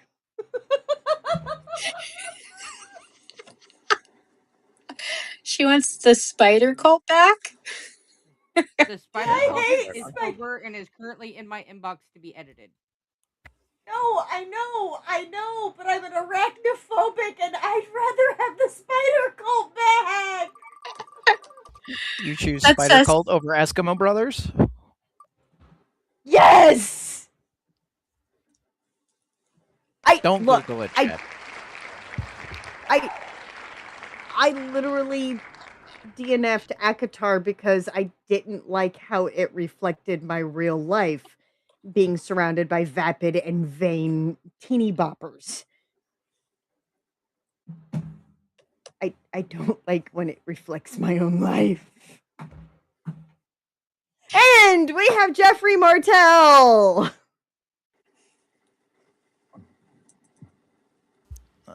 Oh, that is so cute. What?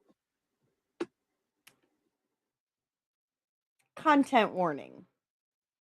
There is cursing involved. Have you fucking met me? Oh, you're taking this Have one? you hung around here for more than a hot No. fucking minute? No. There were sound effects. You said that you wanted to do it. You wanted to do it for the sound effects. I'm no good at sound effects. I just opened it and went, that's cute. That's a content warning. For the Okay. record, for anyone who is interested in sharing us out with people, please be aware all of our streams, all of our pages, all of our stuff, our Discord, everything is rated 18 plus. On So- purpose. On purpose, because I'm unhinged to the max and say some really, really off the chain things, and I surround myself with people who do the same. It's true. So, before I dive into this story, we might not be able to read it.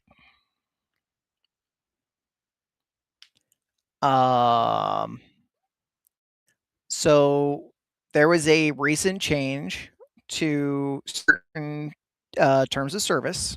In this case, it would be YouTube specifically, where now you can get a copyright strike even if you sing or say the words to a song. And this particular entry has 12 lines from a song that happens to belong to one of the most litigious companies on the planet.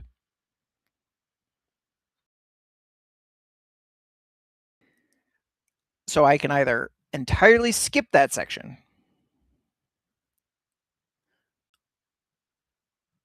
I say just skip it. They're saying that they did not use the song lyrics. Okay. Okay, it was a parody of it. Okay, I missed the parody line. Gotcha. Okay. No, we're good there. We're good there.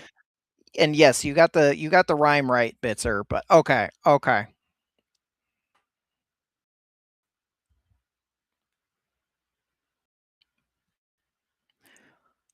Okay, yeah, there is a lot of sound effects here.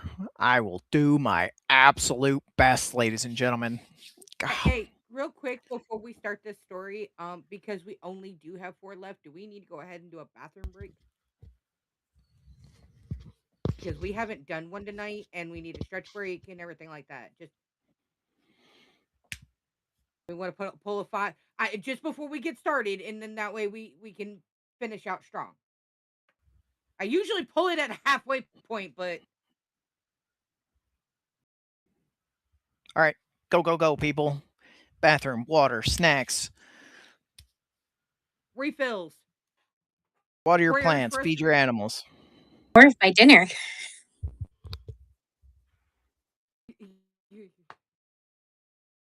And I am going to go ahead and leave it up. We're not going to put the be right back screen up. So that way, as hosts come back, chit chat, the whole 9 yards, we'll be back. And you better be here when we get back.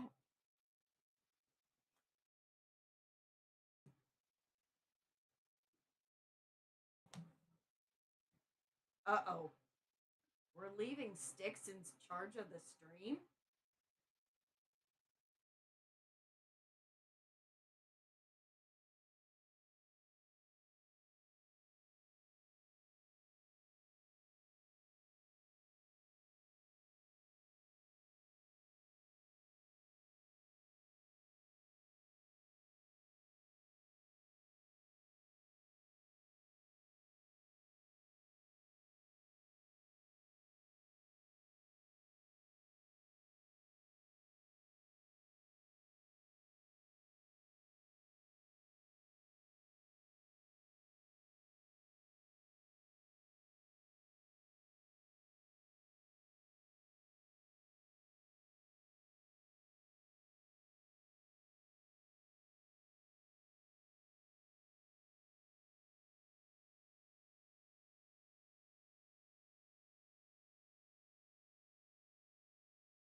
Okay.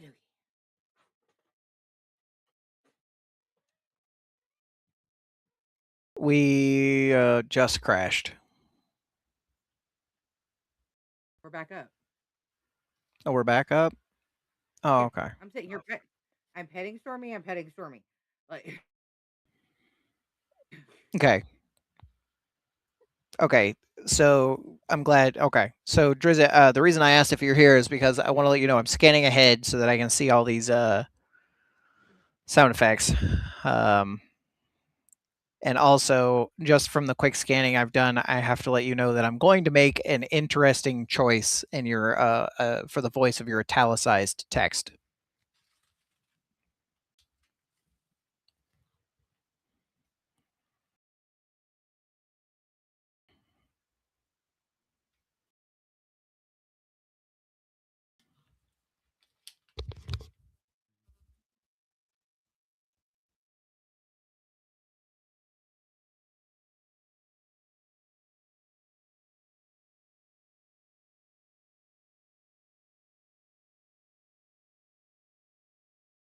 ooh, a code red. Donuts. Not sponsored, by the way. Not sponsored, but we should be. We should be. Yeah, Mountain Dew Code Red, and I would like to put in for a sponsorship of Red Bull because God knows I consume enough of it. Liquid Death. Liquid Death, like the water company. Yes. I actually really like their stuff. Yes, I do too. Never tried it. Never tried it. They had a Really limited good. edition one last fall that was apple cider. It That was one was actually good. it was good. Yeah, I got to try that one. Oh, sweet. Drizzt even uh marked what the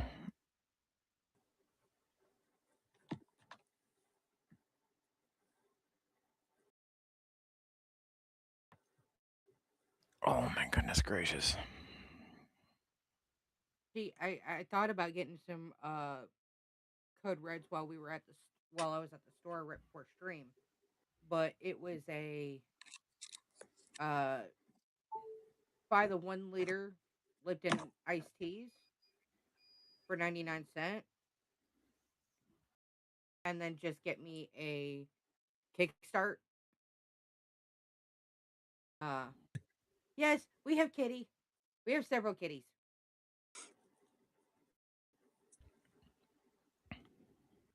Welcome in, This one's Tarkin. being Well, very quiet. welcome.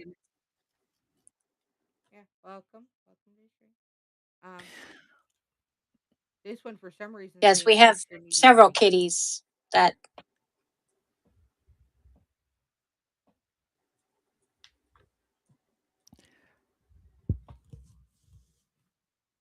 I am prepared to die on this hill. It may end up being a terrible decision.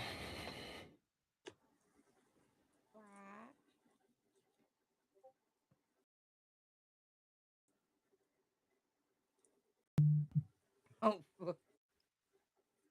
you don't fly, you fall with style. Yeah.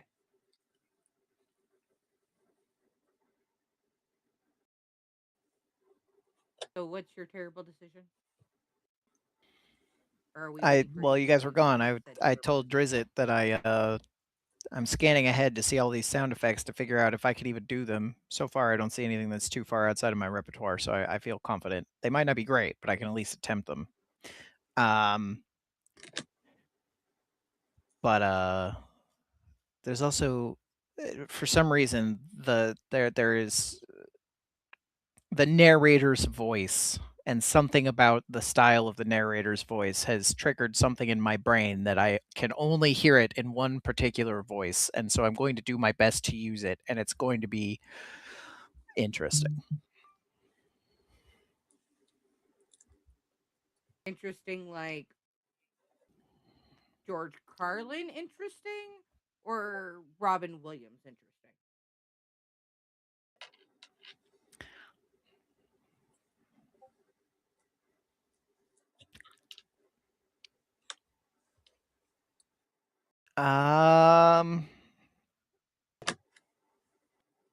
People are either going to love it or they're going to hate it. Or it's going to work or it's not. We'll find out.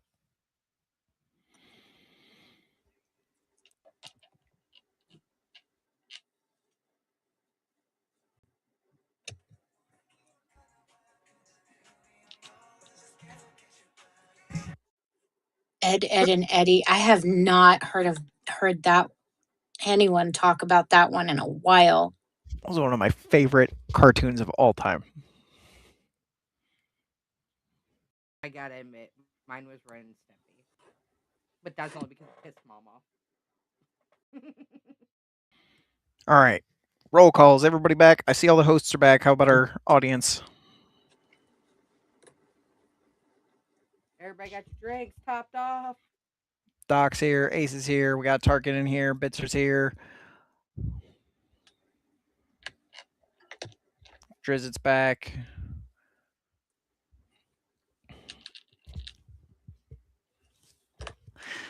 All right. We're going to jump right on into this story. Sound effects and crazy voice included, and hope I don't wake my child.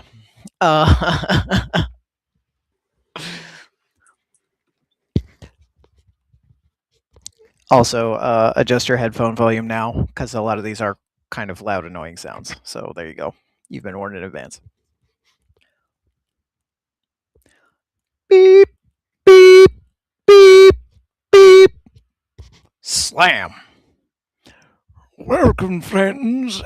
As you can see, my dear human is aggressive when she seeks to silence her alarm clock. Beep, beep, beep. Shut up! Slam. She loves to talk to it. I wonder if she expects it to respond. Humans can be weird. Beep. Congratulations. She proved how humans are superior using their dexterous long fingers. If only she could bother looking instead of fumbling like a newborn baby. Shit, I'm late. Late, she says. What a surprise. All these gizmos and gadgets, and she still can't wake up on time. Did I forget to mention she had the bright idea of snoozing it 3 times already? So inconsiderate. Whoa, no, fuck! Slam! This, my dear friends, is what I call a bit of karma, mixed with a fine glass of stupidity. Fear not, I will not keep you in suspense. Her head and the floor became well acquainted with one another. Who is to blame? Surely not yours truly. Oh no. Her blanket is in cahoots with Sir Isaac Newton. Ah, damn, that hurt. Ah! For those of you still tuning in, there's been a development. This is a public service announcement. Do not leave your jewelry on the floor. Humans do not have natural defenses against sharp metal objects when stepped on. Boing, boing, boing. Round 2 goes to Sir Isaac Newton. How many times can she hit her head before she learns?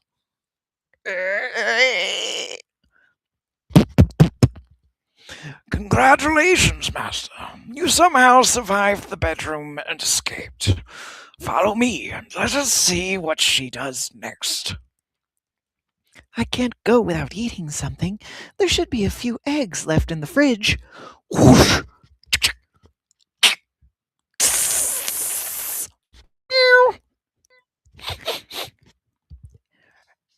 Eggs it is. Surely she can't mess this up, right? Oh, wait a moment. Is that my partner in crime walking across the countertop?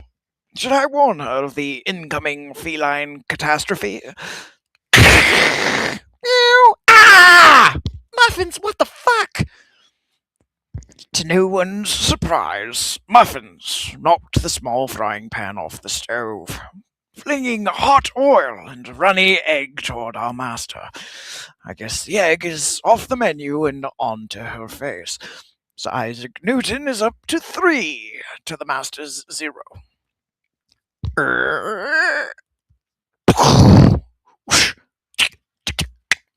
Vroom. Honk honk. Hurry up, I got places to go. As you can imagine, my dear listeners, the master has flown the coop and is traversing to the great outdoors in her metal box. Little does she know, I have snuck along. Couldn't let you all miss out on the action.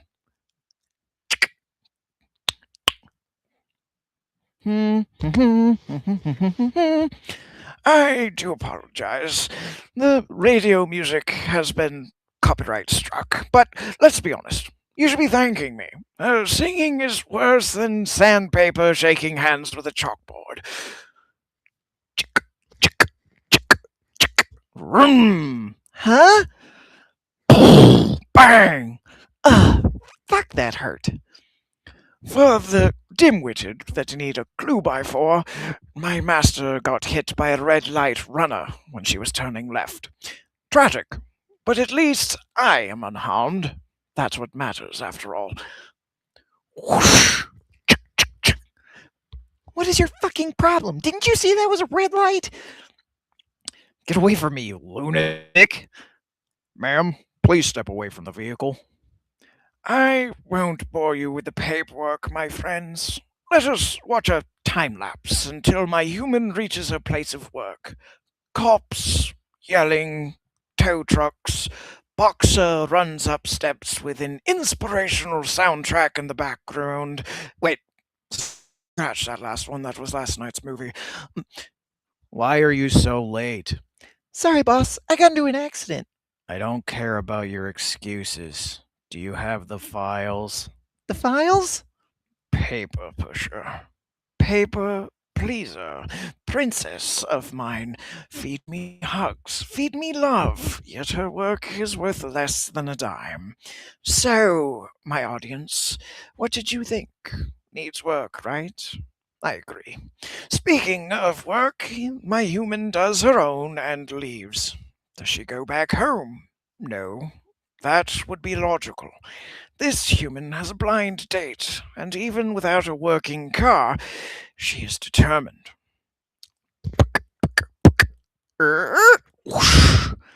Greetings, ma'am. Right this way. Can't you see what's happening? What? And she doesn't have a clue. Who? She'll fall to the ground, and here's the bottom line. Our master is a fool. Oh, the sweet caress of gravity. There's water everywhere, and with all of these embarrassing comments, disasters in the air. Can you feel the shame tonight? Did you get all that? Do I got to spell it out for you? I thought the song would do the trick. Fine. When the guy arrived, she rushed to get up to greet him, crashed into the waiter holding the drinks, and drenched her date, who looked at her and left without saying a word. Click. Whoosh. Good night, master. Better luck tomorrow. You will need it. Beep, beep, beep. Sarah groaned as her alarm clock blared for the 3rd time that morning. Reaching out, she slammed her hand down without looking and said, "Shut up!" Her hand fumbling around for the button. Err. Opening her eyes, she looked at the clock and said, "Shit, I'm late." Flinging her sheets off, Sarah leapt out of bed, her feet tangling with the blanket, causing her to lurch forward. Whoa, no, fuck! Groaning from the impact, Sarah pushed off the floor and took a step, screaming in pain when she stepped on a piece of loose jewelry. Hopping around, she lost her balance, hitting her head for the 2nd time that morning. Ah, damn, that hurt. Through the pain of crashing onto the floor again, Sarah questioned her reality. What are the odds of falling out of bed and stepping on the same piece of jewelry 2 days in a row? Grabbing her phone, Sarah looked at the date and stared at it, slack-jawed. What the fuck? How is it Monday morning again? Recalling she was still late for work, Sarah forced herself to move and headed toward the kitchen. I can't go without eating something. There should be a few eggs left in the fridge. Pausing in the kitchen, Sarah looked around and said, Muffins? Where are you? Her mischievous feline companion rubbed against her leg and she picked Muffins up. Not today, you rascal. I won't let you ruin my breakfast 2 days in a row. When Sarah had safely tucked the cat into her bedroom, she cooked her egg without further disaster. Before leaving, she grabbed the files for her boss and headed out the door. I'd rather avoid getting into an accident and be late for work again. Sarah used an alternative route, only to find herself with 4 flat tires and a truck full of nails tipped over in front of her. Banging her head against the wheel, Sarah said, Why me? After the tow truck took her car to the auto shop, and she paid for 4 new tires, Sarah made it to work late again. Why are you so late? Asked her boss. Wanting to avoid the same accusations, Sarah handed them the files and said, I need to get to work, and walked past her boss. Finishing her assignments early, since it was the same as the previous day, Sarah took her time driving to the restaurant for her blind date. Well, less blind, since she knew what he looked like now. Sarah entered the restaurant, and the waitress said with a smile, Greetings, ma'am. Right this way. When the man arrived, Sarah waved and stayed sitting because she wouldn't fuck this up like last time. Her dry and happy date sat down, and they had a lovely time. Until disaster arrived. Her date stood up and said, Stop following me, Maggie. Go home, you psycho. Maggie pointed at Sarah and said, Why are you with this bimbo? Not interested in their squabble, Sarah quietly left as the two started shoving each other. Wanting nothing but to crash on a soft pillow, Sarah could only cry when she opened her bedroom door and saw the mess that Muffins left after she had locked her cat in her room for the entire day. What the fuck, Muffins? Too tired and not enough shits to give out, Sarah fell asleep. Day 3. Beep, beep, beep. Welcome back, dear listeners. Did you miss me? I missed you. Sarah appears to be fumbling with the alarm clock. Her fixation on snoozing it every morning is a bad habit. Half asleep, Sarah reached out and hit her alarm clock until it went silent, then looked at the time on her phone. Shit, I'm late. You would think, my dear friends, that after repeating the same day a few times, she would bother to look at the date. I think I hear Sir Isaac Newton knocking. Hey, Isaac, what's the weather report? A cold front of stupidity, followed by a low pressure of face meets floor? Let's watch and see. Flinging her sheets off, Sarah leapt out of bed, her feet tangling with the blanket, causing her to lurch forward. Whoa, no, fuck! Groaning from the impact, Sarah pushed off the floor and took a step, screaming in pain when she stepped on a piece of loose jewelry. Hopping around, she lost her balance, hitting her head for the second time that morning. Damn, that hurt, said Sarah, realization breaking through the familiar pain. Please tell me this isn't a Monday. Afraid it is, my poor, stupid human. Your third Monday in a row if you bothered to count instead of bashing your head multiple times every day. About to head to the kitchen for something to eat, Sarah remembered what Muffins did the day before. She said, Fuck it, I won't eat today. Recalling the accident and the nails from the last 2 Mondays, Sarah called for a rideshare service to take her to work. If something happens, I won't have to pay for the damage this time.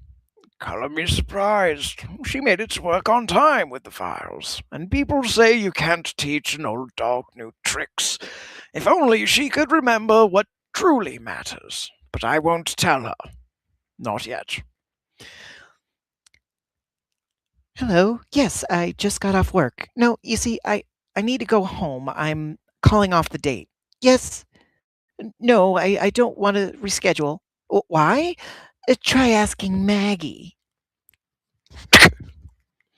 Oh, this is no fun. We only heard half of the conversation. Let's rectify that.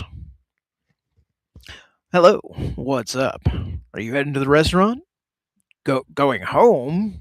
Why? Are you sure? Do you want to reschedule? Why? How do you know about Maggie? Heading home, Sarah prepared a meal, careful not to let muffins out of her sight, and ate a quiet, stress free dinner. No falling, no accidents, no damaged car, no unhappy bosses, no crazy ex girlfriends. Besides the first few tumbles she couldn't escape, the day couldn't have been better. Maybe this time I will escape Monday for good. Let's go, Muffins. It's time for bed. If only it were that easy, Sarah. If only. Day 4. Beep, beep, beep. Sarah grabbed the alarm clock and hurled it at the wall, ending its annoying beeping and groaned. Reaching for her phone, she looked at the time and date and said, I'm late, just like before. Dropping her phone on the side table, she let out a sigh. I'm trapped repeating the same day. Why bother getting out of bed? I will get caught in the blanket and trip and fall just like I did every time before. Excuse me, my friends, but I can't remain silent any longer. Please forgive me. Sarah, can you hear me? Shocked by the voice echoing inside her head, she jerked, trying to get out of bed. Whoa, whoa, no, no, no, fuck! Unable to avoid this tumble, Sarah groaned, then reached for the piece of jewelry nearby and hurled it across the room. She sat up, her back against the bed, and said, Who is there? Where are you? Why can't I hear you in my head? You can hear me because I am you. I was hoping you would figure it out, but today is the 4th time you have woken up, and I can't remain silent any longer. Frustrated, Sarah said, You knew and let me endure all that pain and frustration for 4 days? How could I hate myself enough to do that? Did you ever consider why you keep waking up late on a Monday? Of course not. Only crazy people would do that. I've been hanging out with Sir Isaac Newton, so we are crazy. Trying to process what this could all mean, Sarah tried to remember. Her head throbbed from the effort. That's it, Sarah. Try to remember. Images flashed in her mind and vanished. Trying to piece it all together, she said, It was Sunday night, and I was watching a movie with muffins in my lap. You've got this. Go on. When I went to get up for bed, I stepped on Muffin's tail and she cried out. I lifted my foot up in a rush, and then I tripped, and then nothing. Sarah, you hit your head and never woke up. We are in the hospital. None of this is real. What about muffins? Done, done, done. I beg your pardon. What? Fucking what? Jeffrey. Fucking what? That was fantastic. But, oh my god.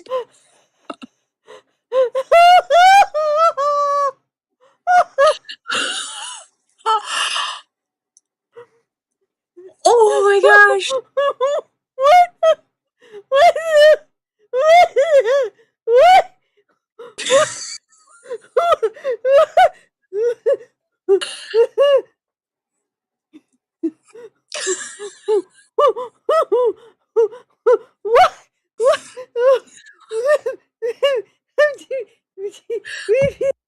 Breathe. Breathe, Izzy, breathe. We don't need you having an asthma attack. Oh my gosh. Okay, Jeffrey, that was fantastic story. Also, Six, that was fantastic narration. It was like a match made in like heaven or something.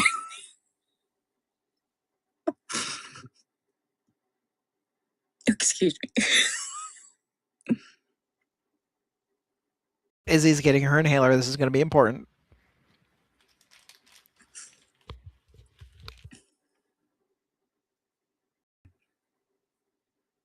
You did very well.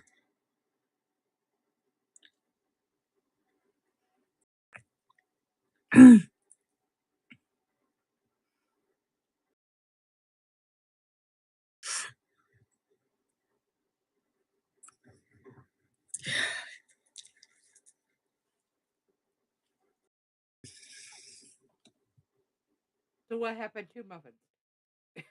Like, is Muffins okay? Is there a family friend taking care of Muffins?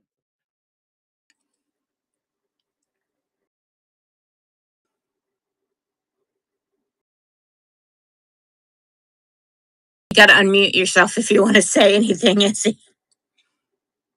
Love. It was Sir David Attenborough, Ace.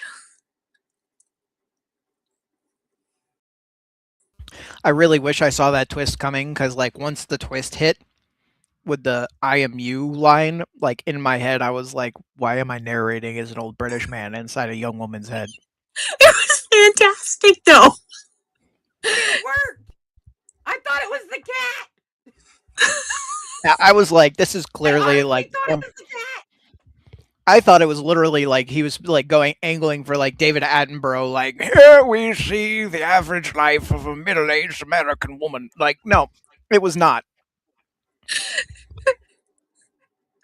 I But honestly thought it was being told by the fucking cat.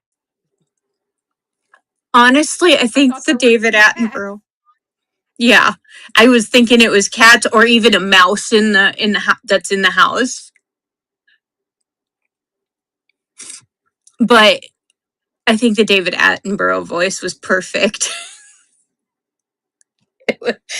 What is he saying? Yeah, inside her mind, anything is possible. I Doc, I see you. Drizzt, I see you. The self-control that it took for me not to ad lib lines in when she started talking to herself was it took a lot, but I resisted. The story was pure.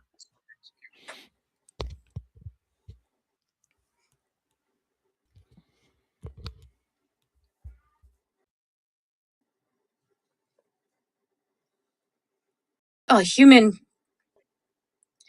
Yeah, purposeful misdirection, and it was perfect.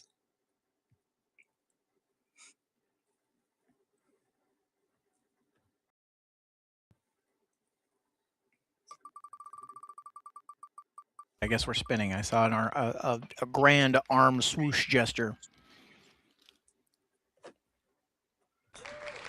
Duck! This is Oh one of my you god! two. I had someone else reach out and request me, so I've got one more in me for the night.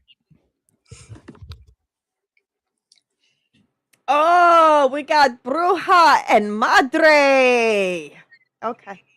Hmm. You got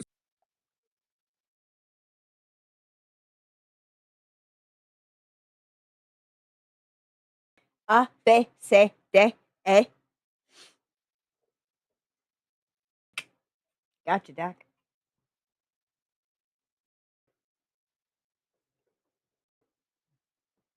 Hold up. It says one attachment, and it's a pronunciation guide M4A.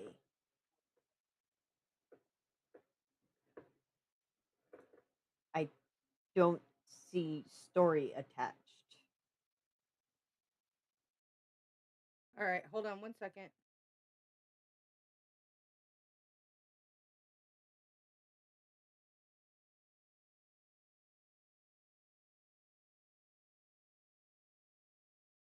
It should be the first one. But there's.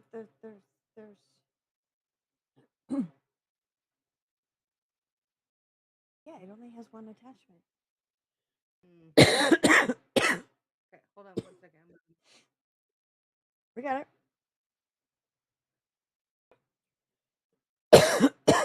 Okay, there you go. Oh.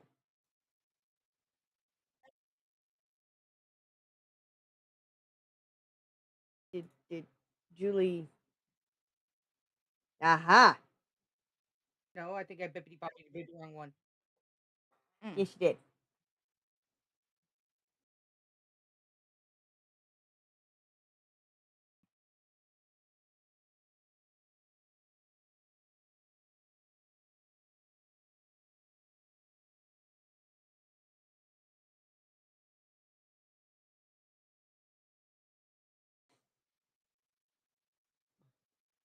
Okay, there it is. Never mind. Found it.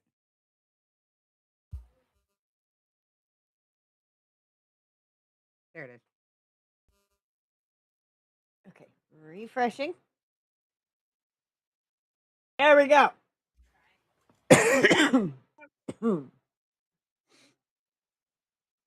I always, This- I typically double check to make sure all the information is there before I delete the extra copy. But All right. Disclaimer: violence, blood, vomiting.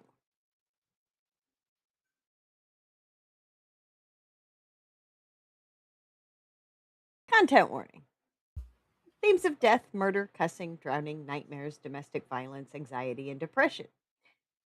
Hospitals. Okay.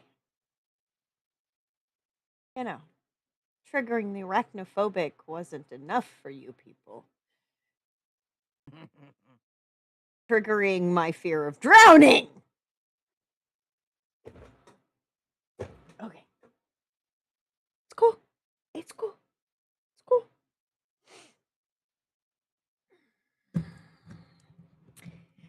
The previous hour plagued my mind. Eve and I were at the rendezvous point.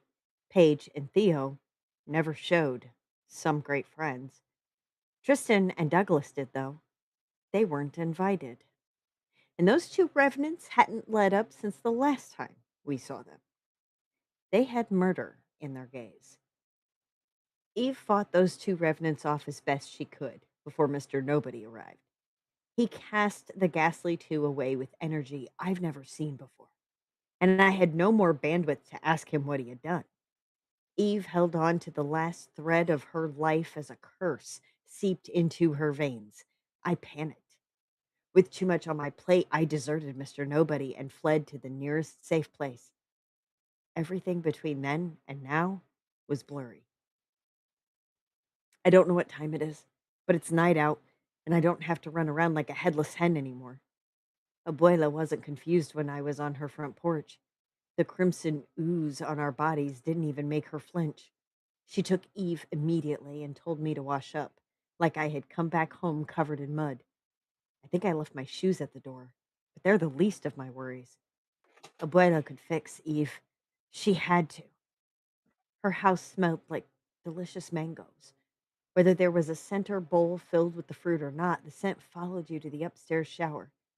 After washing off the layers of blood coating your hands, it was comforting to know that the mango would greet you again and you'd almost forget about the cold and metallic flavor in your mouth. At least, I thought so as I realized I was washing my face at the sink after my shower. I must have gone into autopilot or something. My head was still foggier than the steam covered mirror. And then I remembered why I zoned out. I could hear Eve crying in Abuela's room. Tears formed in the corner of my eyes. Eve. She couldn't see me like this, but I couldn't contain them. I needed to get a grip, but the tears poured even more. I'm just some druggie's kid, not a hero. My chest squeezed even more and the tears spilled to my knuckles. I let the tears run as I got into 2 fresh clothes. The detergent was pungent and imposing, very contrary to Abuela's gentle wool socks hugging my feet. The sleeves and pants were too long, but I'm used to rolling them up to my wrists and ankles. I would never escape rolled up cuffs. With a tired sigh, I put my hand on the steam covered doorknob. My eyes still stung as I abandoned the bathroom.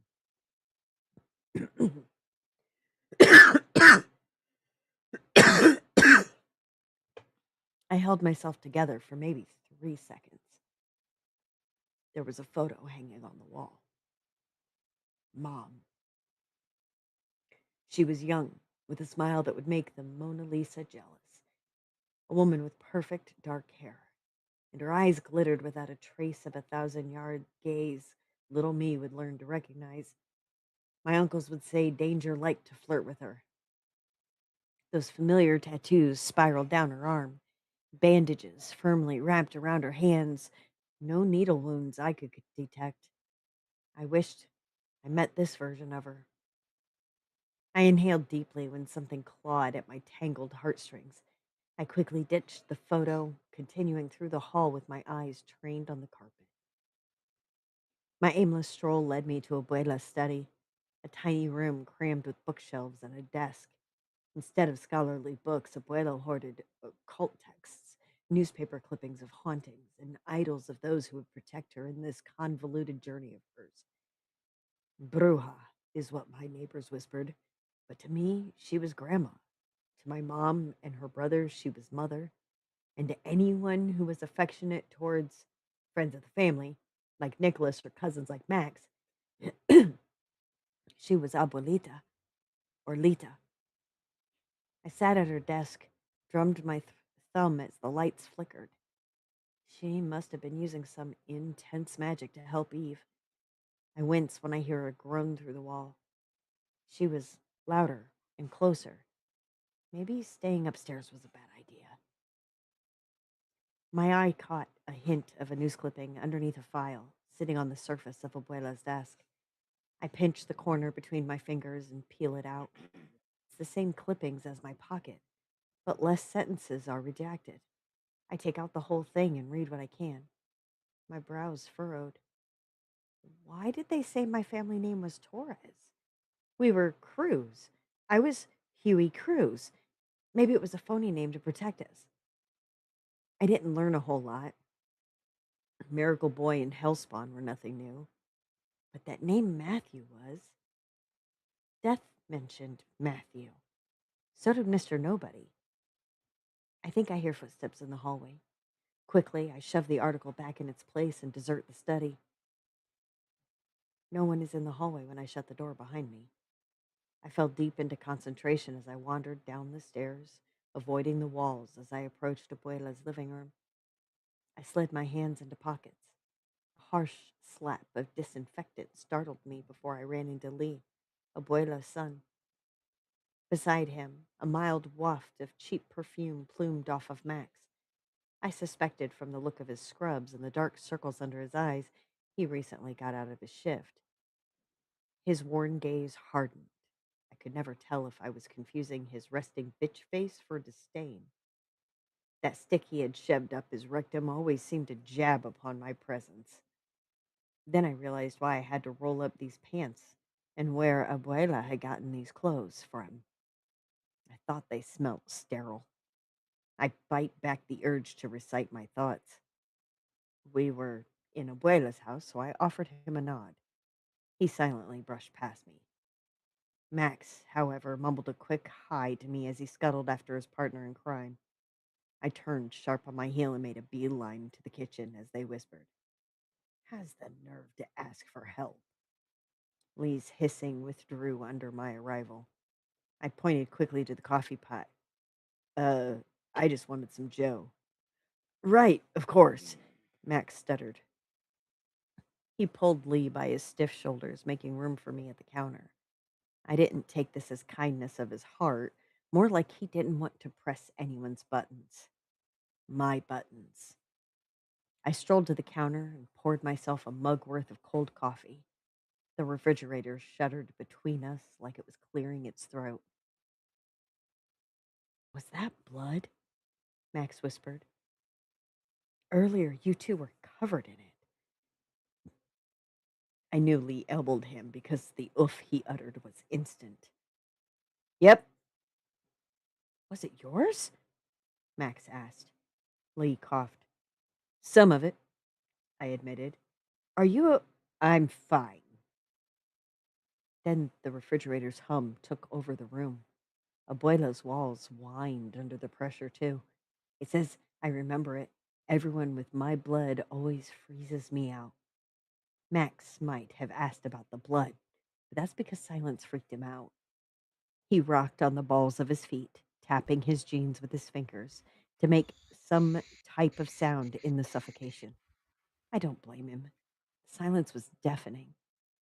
Lee, however, thrived. His arms crossed over his chest. His weight barely shifted from one foot to the other as he waited for me to leave. It was bad enough that I was borrowing his clothes, but I was taking his lukewarm coffee, too. When I finished, I made my way to the door, which led to the back porch, and got comfortable on Grandma's rocking chair. Lee and Max continued conversation, but I wasn't sure if they were aware that their little conversation carried over the window. I took sips from my mug as I listened. Bastard, Lee hissed. Shh. No, I will not. He thinks he can simply waltz back here as if he didn't cut us off?